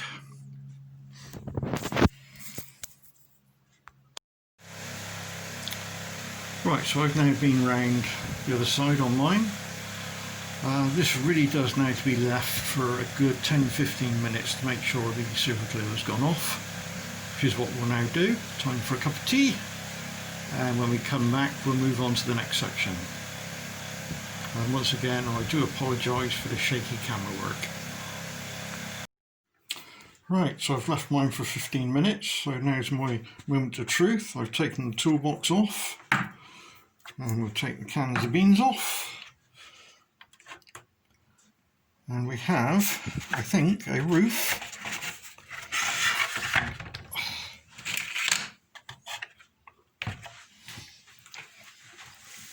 So we can now remove the pegs.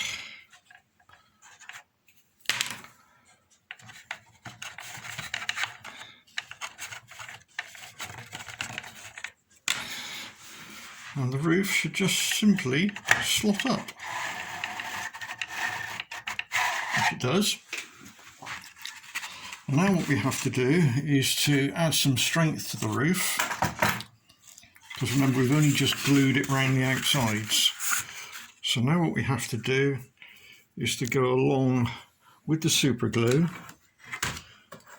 and this is quite a laborious process, and we have to add super glue.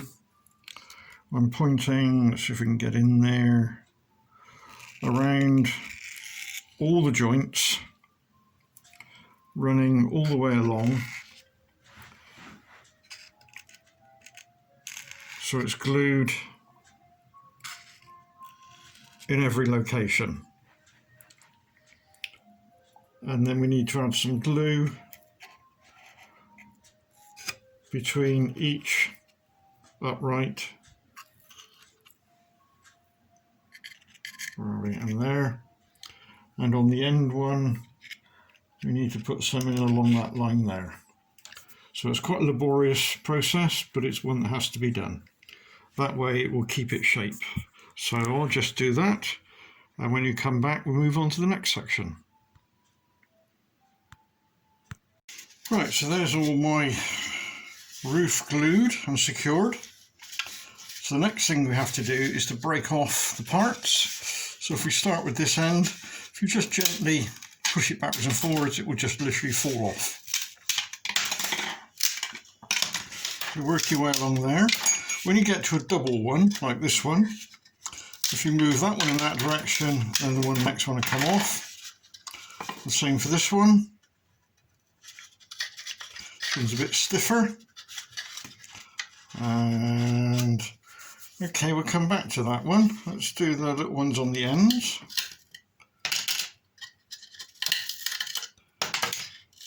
Yep, they come off all right. Now then, I seem to have a slight cock up. I've put my marks in the wrong place. So we'll just have a look at that a moment. Yep, and what I've got to do is, so you can see what yours will look like, I've taken that too high there, so what will happen is we will bring that and neck it down before it goes into the holes there. Yeah, so on yours you'll find that that part there is cut down and along. So it won't look exactly like that looks there. That will then allow me to break, or allow you to break it off at the point that's shown there. So I will now convert that on this version and show you what it will look like. Right, I've suitably modified it. So on your version, the finished article will be something similar to, let's get the light so you can see it, and in focus, there we go, will be something like that. So, right, so then we can move on to just cleaning it up a little bit. To remove the little pieces that are still exposed from where the parts we broke off. This can be done just with a little bit of coarse emery paper.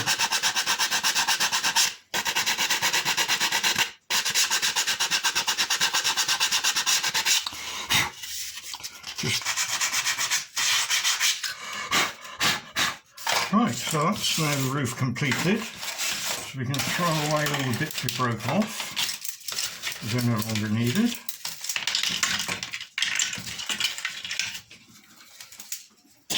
And we can do a proper trial fit.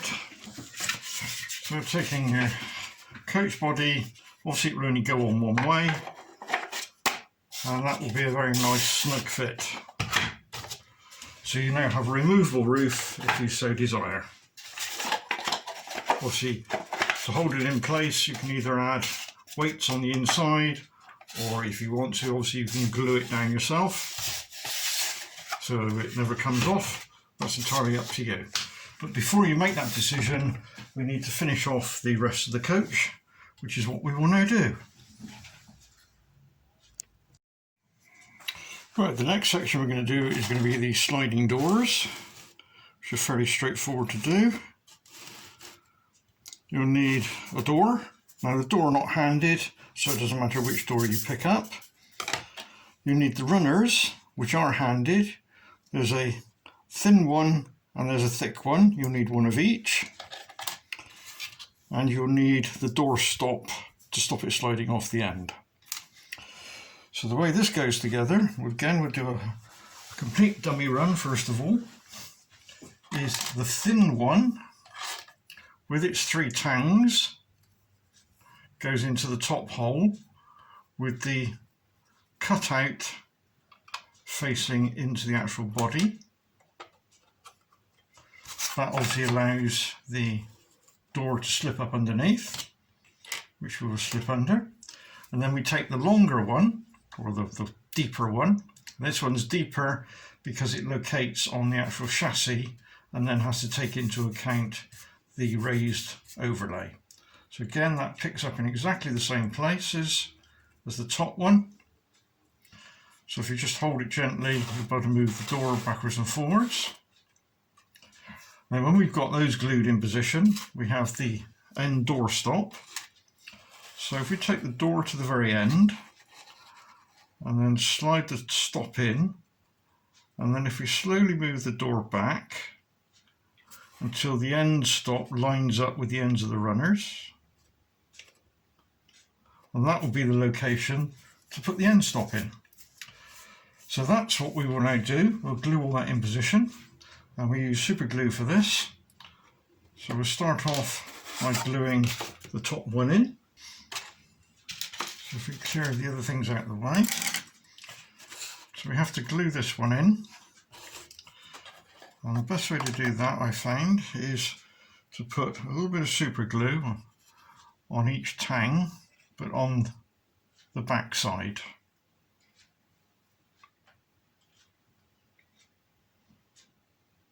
As I've done there. Don't put it on the inside, otherwise it'll stop the door from sliding. And then offer him into the slots, pushing him down firmly and making sure that it's level and straight.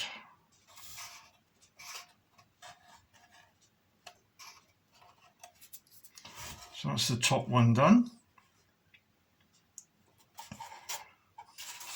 Give that a few seconds to go off.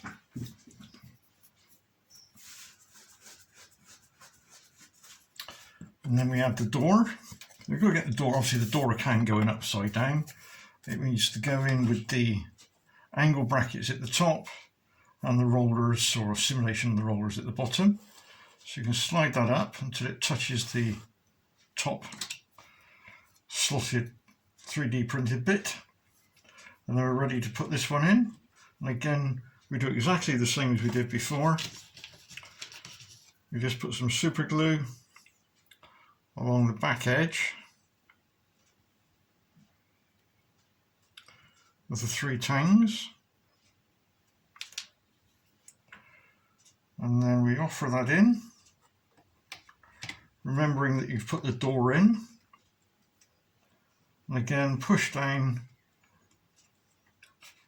and make sure that it sits at 90 degrees to the actual body.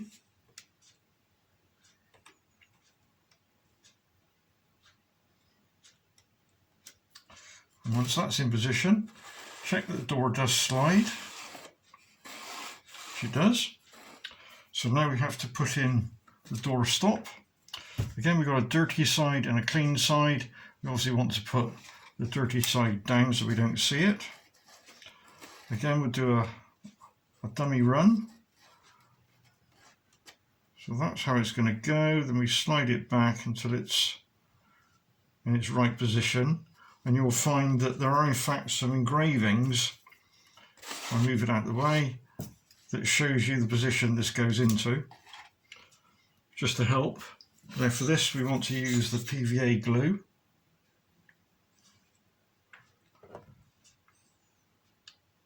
Just the smallest amount is needed.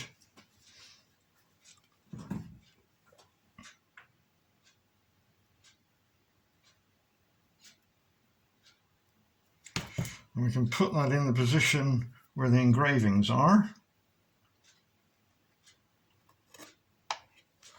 And then we'll slide the door up and manoeuvre it until it's all nicely lined up. Put a bit of pressure on it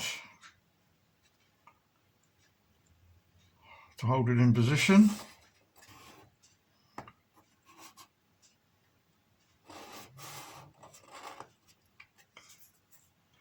Any excess glue, just run a knife blade down to remove it,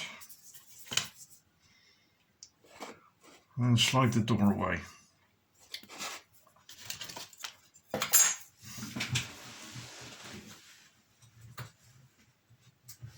And then at the other end, we have the sliding door stops. So if you find the little engraved door stop in 2mm thickness, we just have to glue that in position there. Again, we use a little bit of PVA.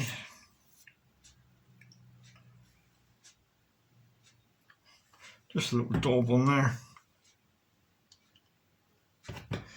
And we put that over the engraving mark.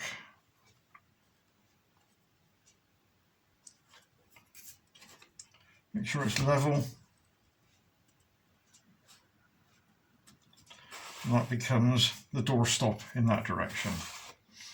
So now we can put the over catch.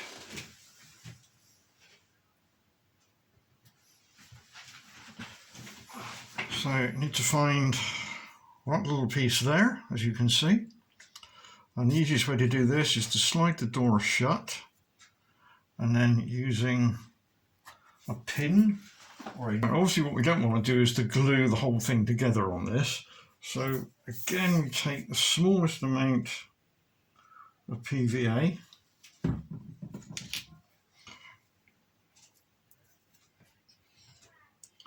open the door slightly,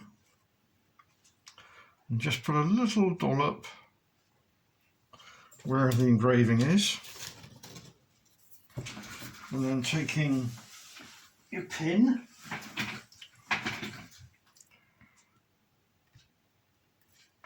we can then drop that over the engraved mark, making sure it lines up nicely.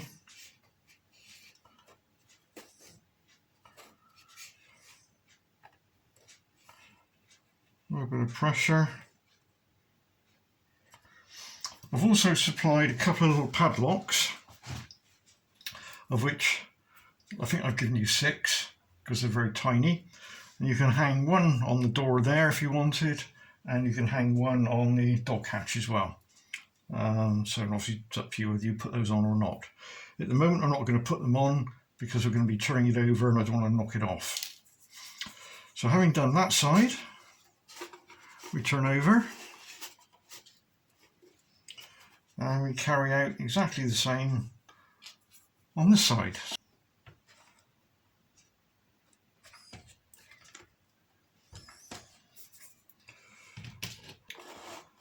And we have another sliding door.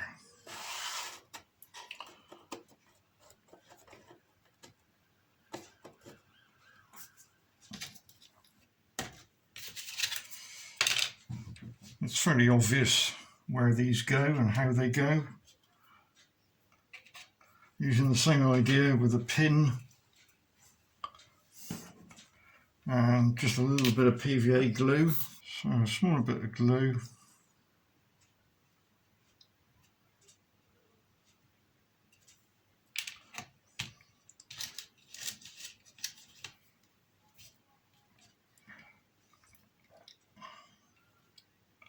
And drop it over the engraving.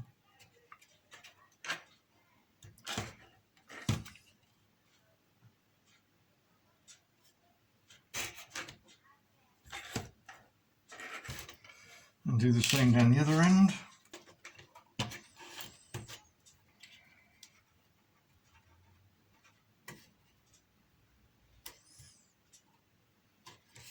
And while we're waiting for that to dry, we can turn it over and do the same on the other side. By which time hopefully this side should have dried. The other 2 pieces you're going to need are the extra bit of support. Now they go over what's already there and they will fit exactly. And you've got a small then ridge at the bottom, which is what the wire will go into. Not too much is needed. And drop him on.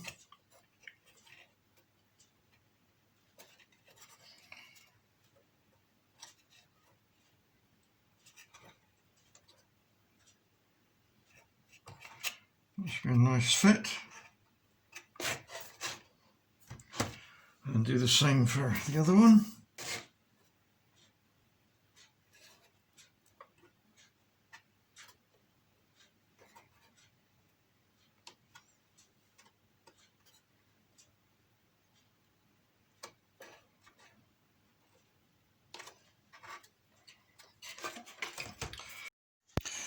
Right, the next stage is to fit the torsion bars, which go underneath, along and up.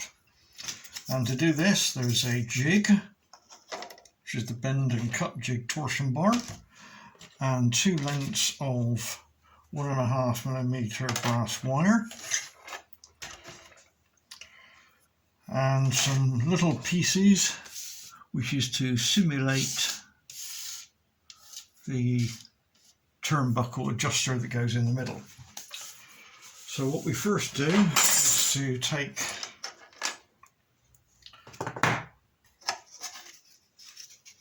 the jig and 1 piece of brass wire, lay it on, and we're looking to bend it to the dimensions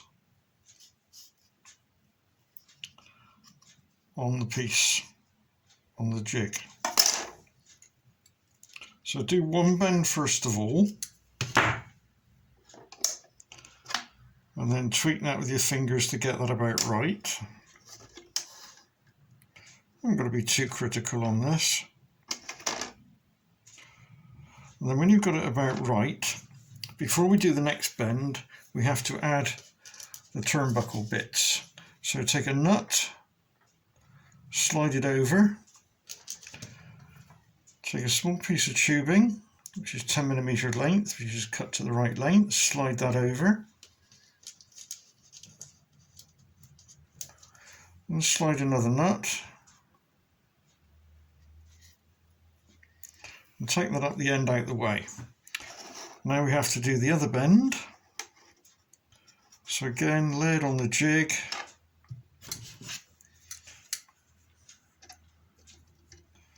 Hasn't got to be too precise.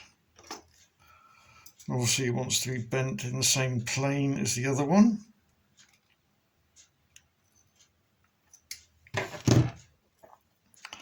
Again, check it's about right. This brass wire is quite easy to fiddle around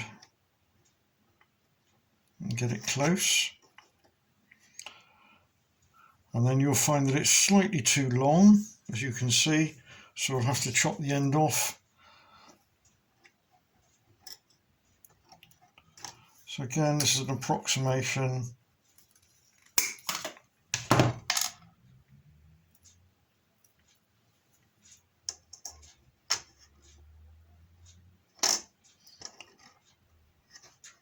That's not too bad. And then what we need to do is to make sure that it's all flat and in line. And obviously, as you can see there, I'm a long way off. So we've got to tweak that accordingly.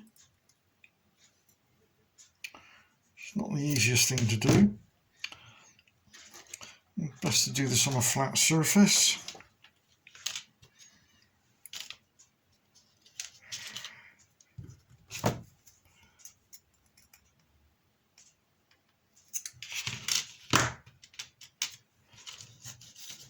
If you put the turnbuckle bit in the middle,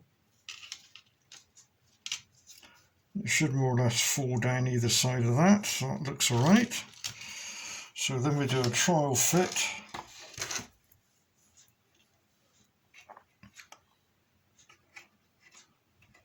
And you can see what we're looking to do is to slot it in to the part we've already added.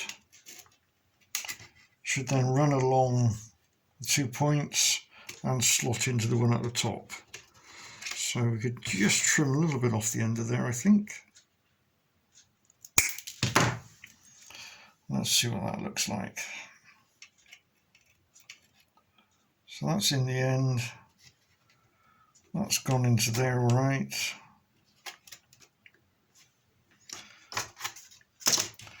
And then we'll just have a look to make sure we're running square. In actual fact,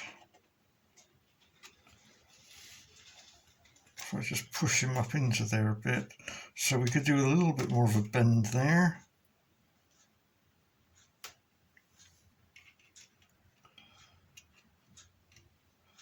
This is all a bit finicky to do.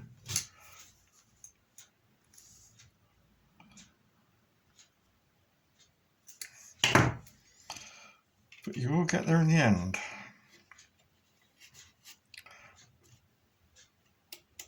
That doesn't look too bad.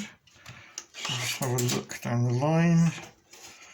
And if we, once, as you can see, it wants pulling in. It's not lying flat. So we can do that with a little tweak.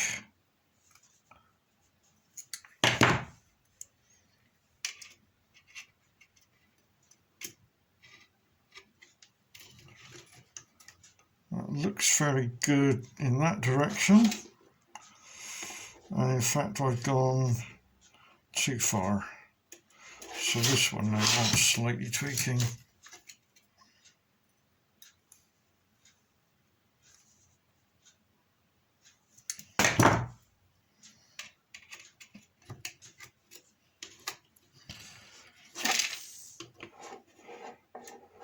I think that will probably pull in with some super glue now. So that looks pretty good.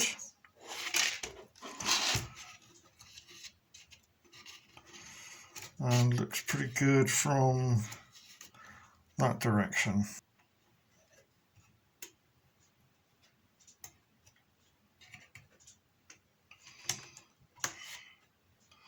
That's a good fit. Again, check by looking down underneath that everything's in line. And we can now super glue this one in position. So just a little bit of super glue.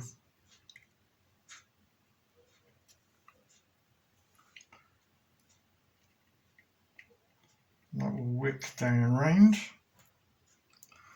And do the same on this one. Do it from underneath.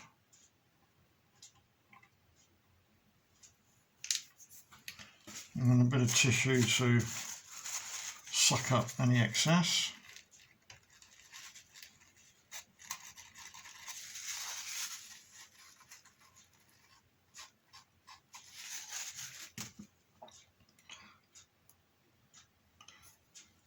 And then position your tube and torsion bar, or whatever you want to call it, adjuster, about halfway along.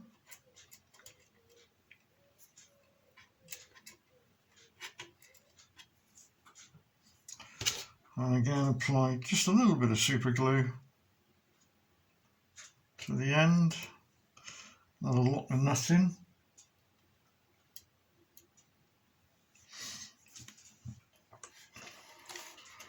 And for some added strength, I suggest we put just a little bit of super glue where the rod touches the chassis.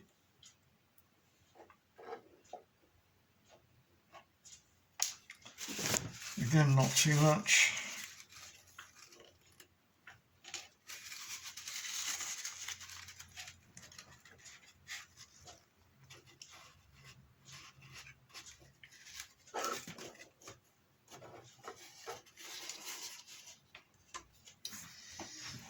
So that's the rod done on that side, and then we have to repeat the process on the other side.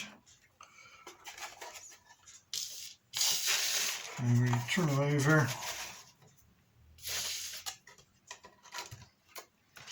and do exactly the same as we did before. Right, now we can move on to fitting the lamp brackets. Now the lamp brackets go on the very ends. Where are we? There we are, so you can see what we're doing. So there's some small 3D printed lamp brackets. I think it's fairly obvious where they go. I'll just get a pin so we can see what we're doing. So they go over where the engravings are, like that there.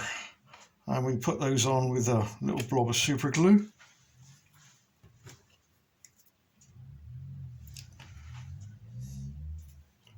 Smooth that up a little bit. So we add just a little bit of super glue to the back of it. That's probably far too much.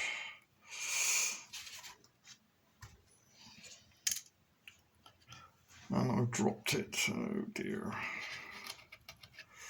Yeah, that's too much on there, so just take some off. Maybe easier to do with my finger rather than a... Yeah, let's do this using my finger. So we'll put him on there.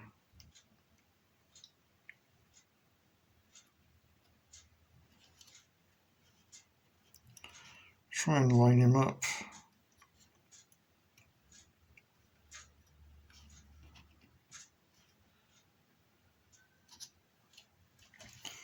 And there we have our lamp bracket.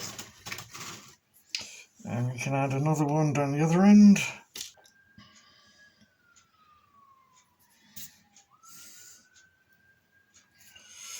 And we can do the other end, but be careful that you're going to stand it on those brackets. So maybe you need to stand it up off of something, on something. So I'm just going to sit mine on a sort of pliers, which will hold it off. That was one of the doors closing.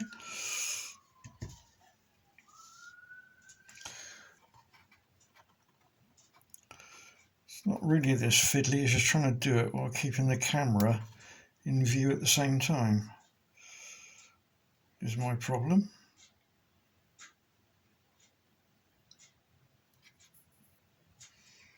Right, that's the lamp brackets on. So now we can fit the steps. Now the steps consist of the step support and the actual steps themselves.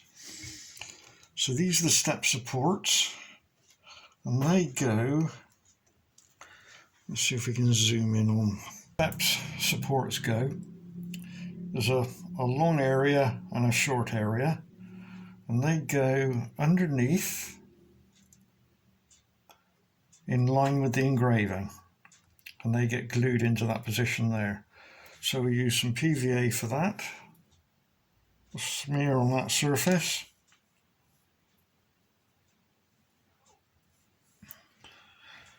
And then up underneath,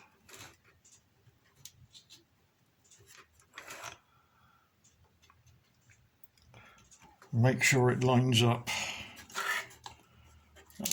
Where are we? There we are. You can see what I've done there.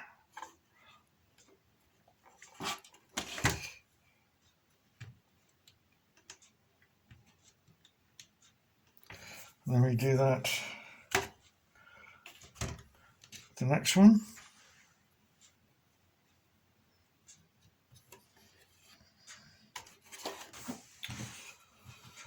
Then I have to add the steps. Now the steps consists of just a 1mm engraved piece, and that will glue onto there, in that position there. And again, best way to do it is with a little bit of PVA glue. That support. Then we can just drop the step on.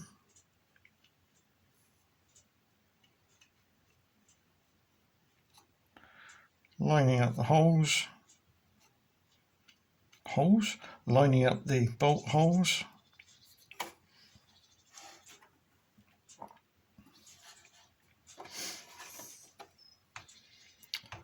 And then to make sure that that does stay there, we can add a little bit of super glue along the back to give it a little bit more strength. I'll show you where to put that now. So if I zoom back again, right, we're going to put it where the step, if that's in focus, there, where the step joins the actual chassis itself. Just run a smear of super glue along there.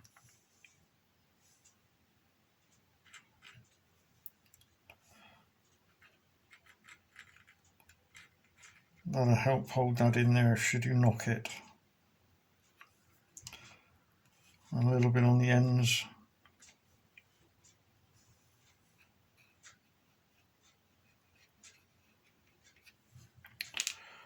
And then we do the same on the other side.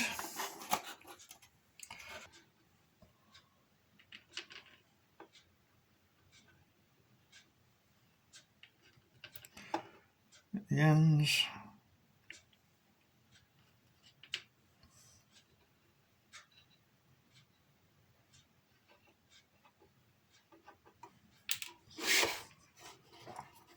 That completes that step. I'm thinking now the glue is probably dry underneath on a torsion or stretcher bar, so we can put that down. Right, we're getting nearly there to a finished coach. Right, so the next thing we have to do now is to fit the bogies. Right, but before we fit the bogies, we will do the handrails. Now the handrails, there's 4 pieces of 1mm brass wire supplied, and on the end of the bend and jig torsion bar jig, you'll see there's a step and a small line engraved. I'll show you how that works as our bending jig. So take one of the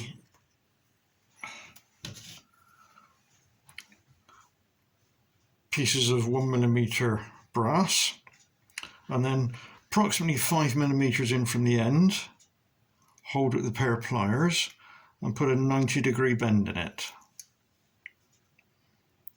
Make the 90 degree as good as you can get.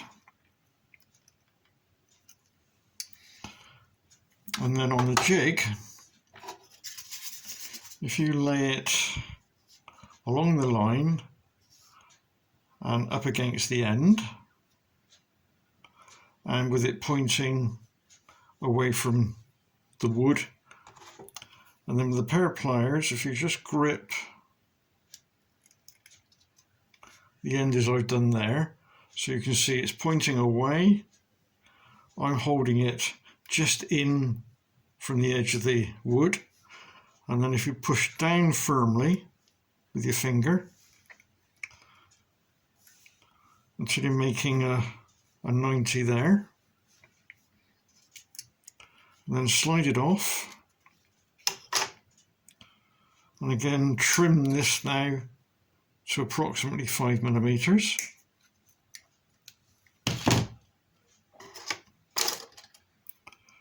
Check that it's 90 and that they are in line with each other.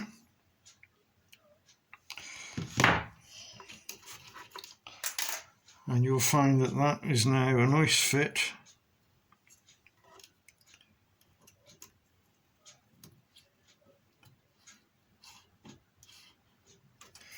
into the already pre-drilled holes.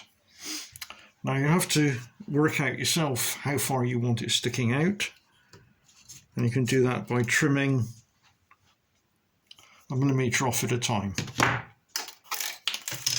and then just a little bit of super glue into each of the holes before you push it in. Same applies to the actual sliding door, but on this one you need to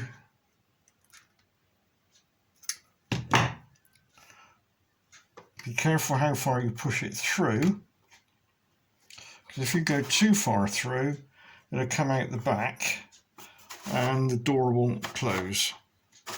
So again, think about what you're doing and how it should be done. As you can see, that won't now close. So obviously that's too long. So that's the handles sorted out. And you've got to do those in 4 locations for the 2 doors and the sliding door.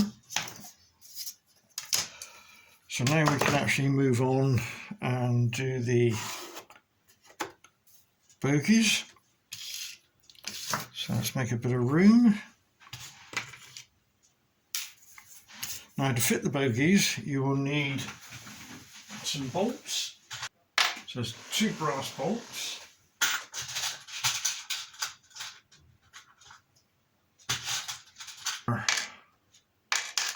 4 brass nuts, 2 fibre washers, and 2 springs.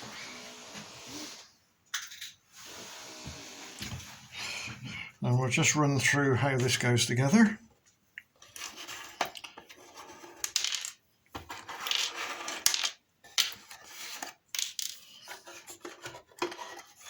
First of all, we've got to remember that when we fitted the bearings, we didn't actually lubricate them, so they need a little lubrication with the oil. So we're going to apply a little bit of oil to each of those bearings.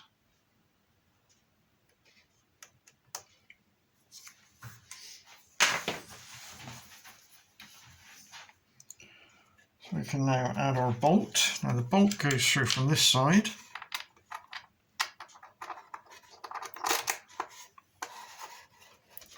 And then we take a bogie, doesn't matter which one. And again, it doesn't matter which way round it goes. So we slide him on.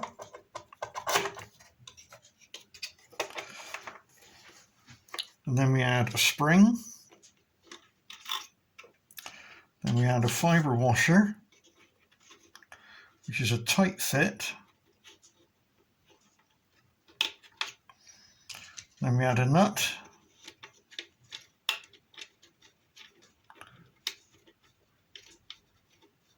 Holding the bolt head underneath, just turn the nut down. You want to turn it until it just gently compresses the spring.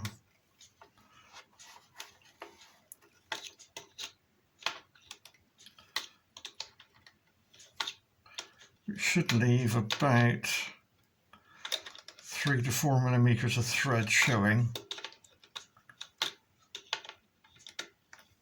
And that allows the bogie to rock, but not rock that way. So it can rock that way, but not that way, and should be free and easy to rotate. Then we add the second nut.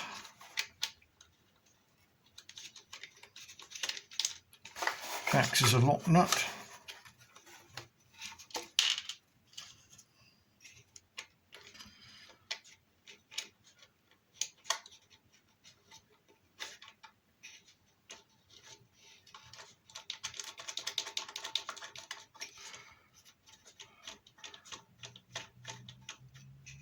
Also, it needs to be locked against it. So we can do that with 2 pairs of pliers.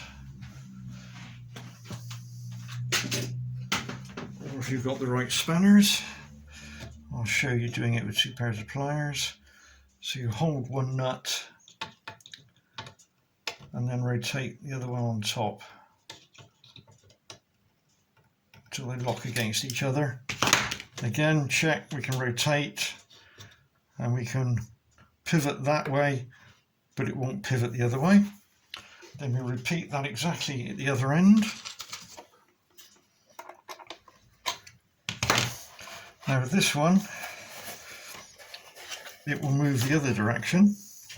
So we will have rock left and right, but no forward aft rock.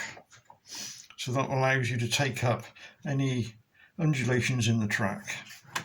And again, we'll rotate quite nice and easy on the bolt races. So we then add in the lock nut as we did before.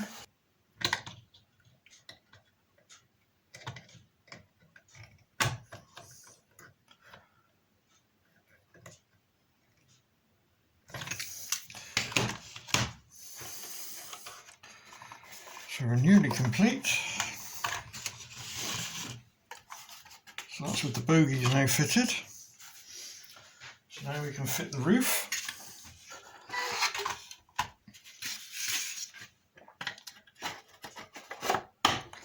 And there we have our finished coach.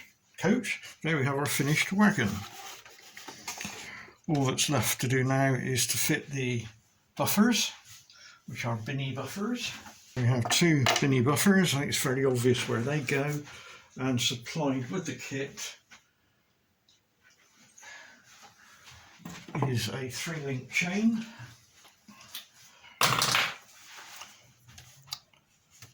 I haven't shown you the padlocks. There we go.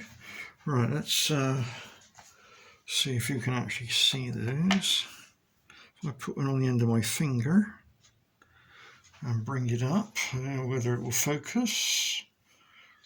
There we go. As you can see, it's a small padlock, and it's up to you whether you fit those or not.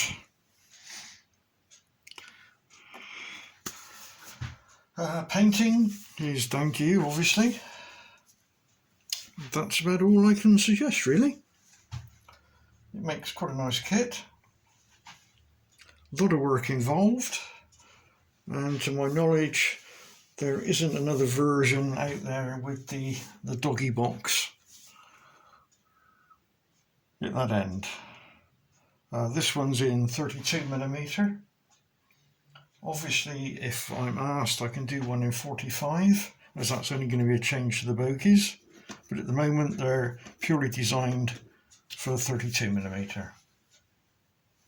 Any questions, comments, then drop me an email or write me a letter. All comments are appreciated, good or bad. Thank you very much.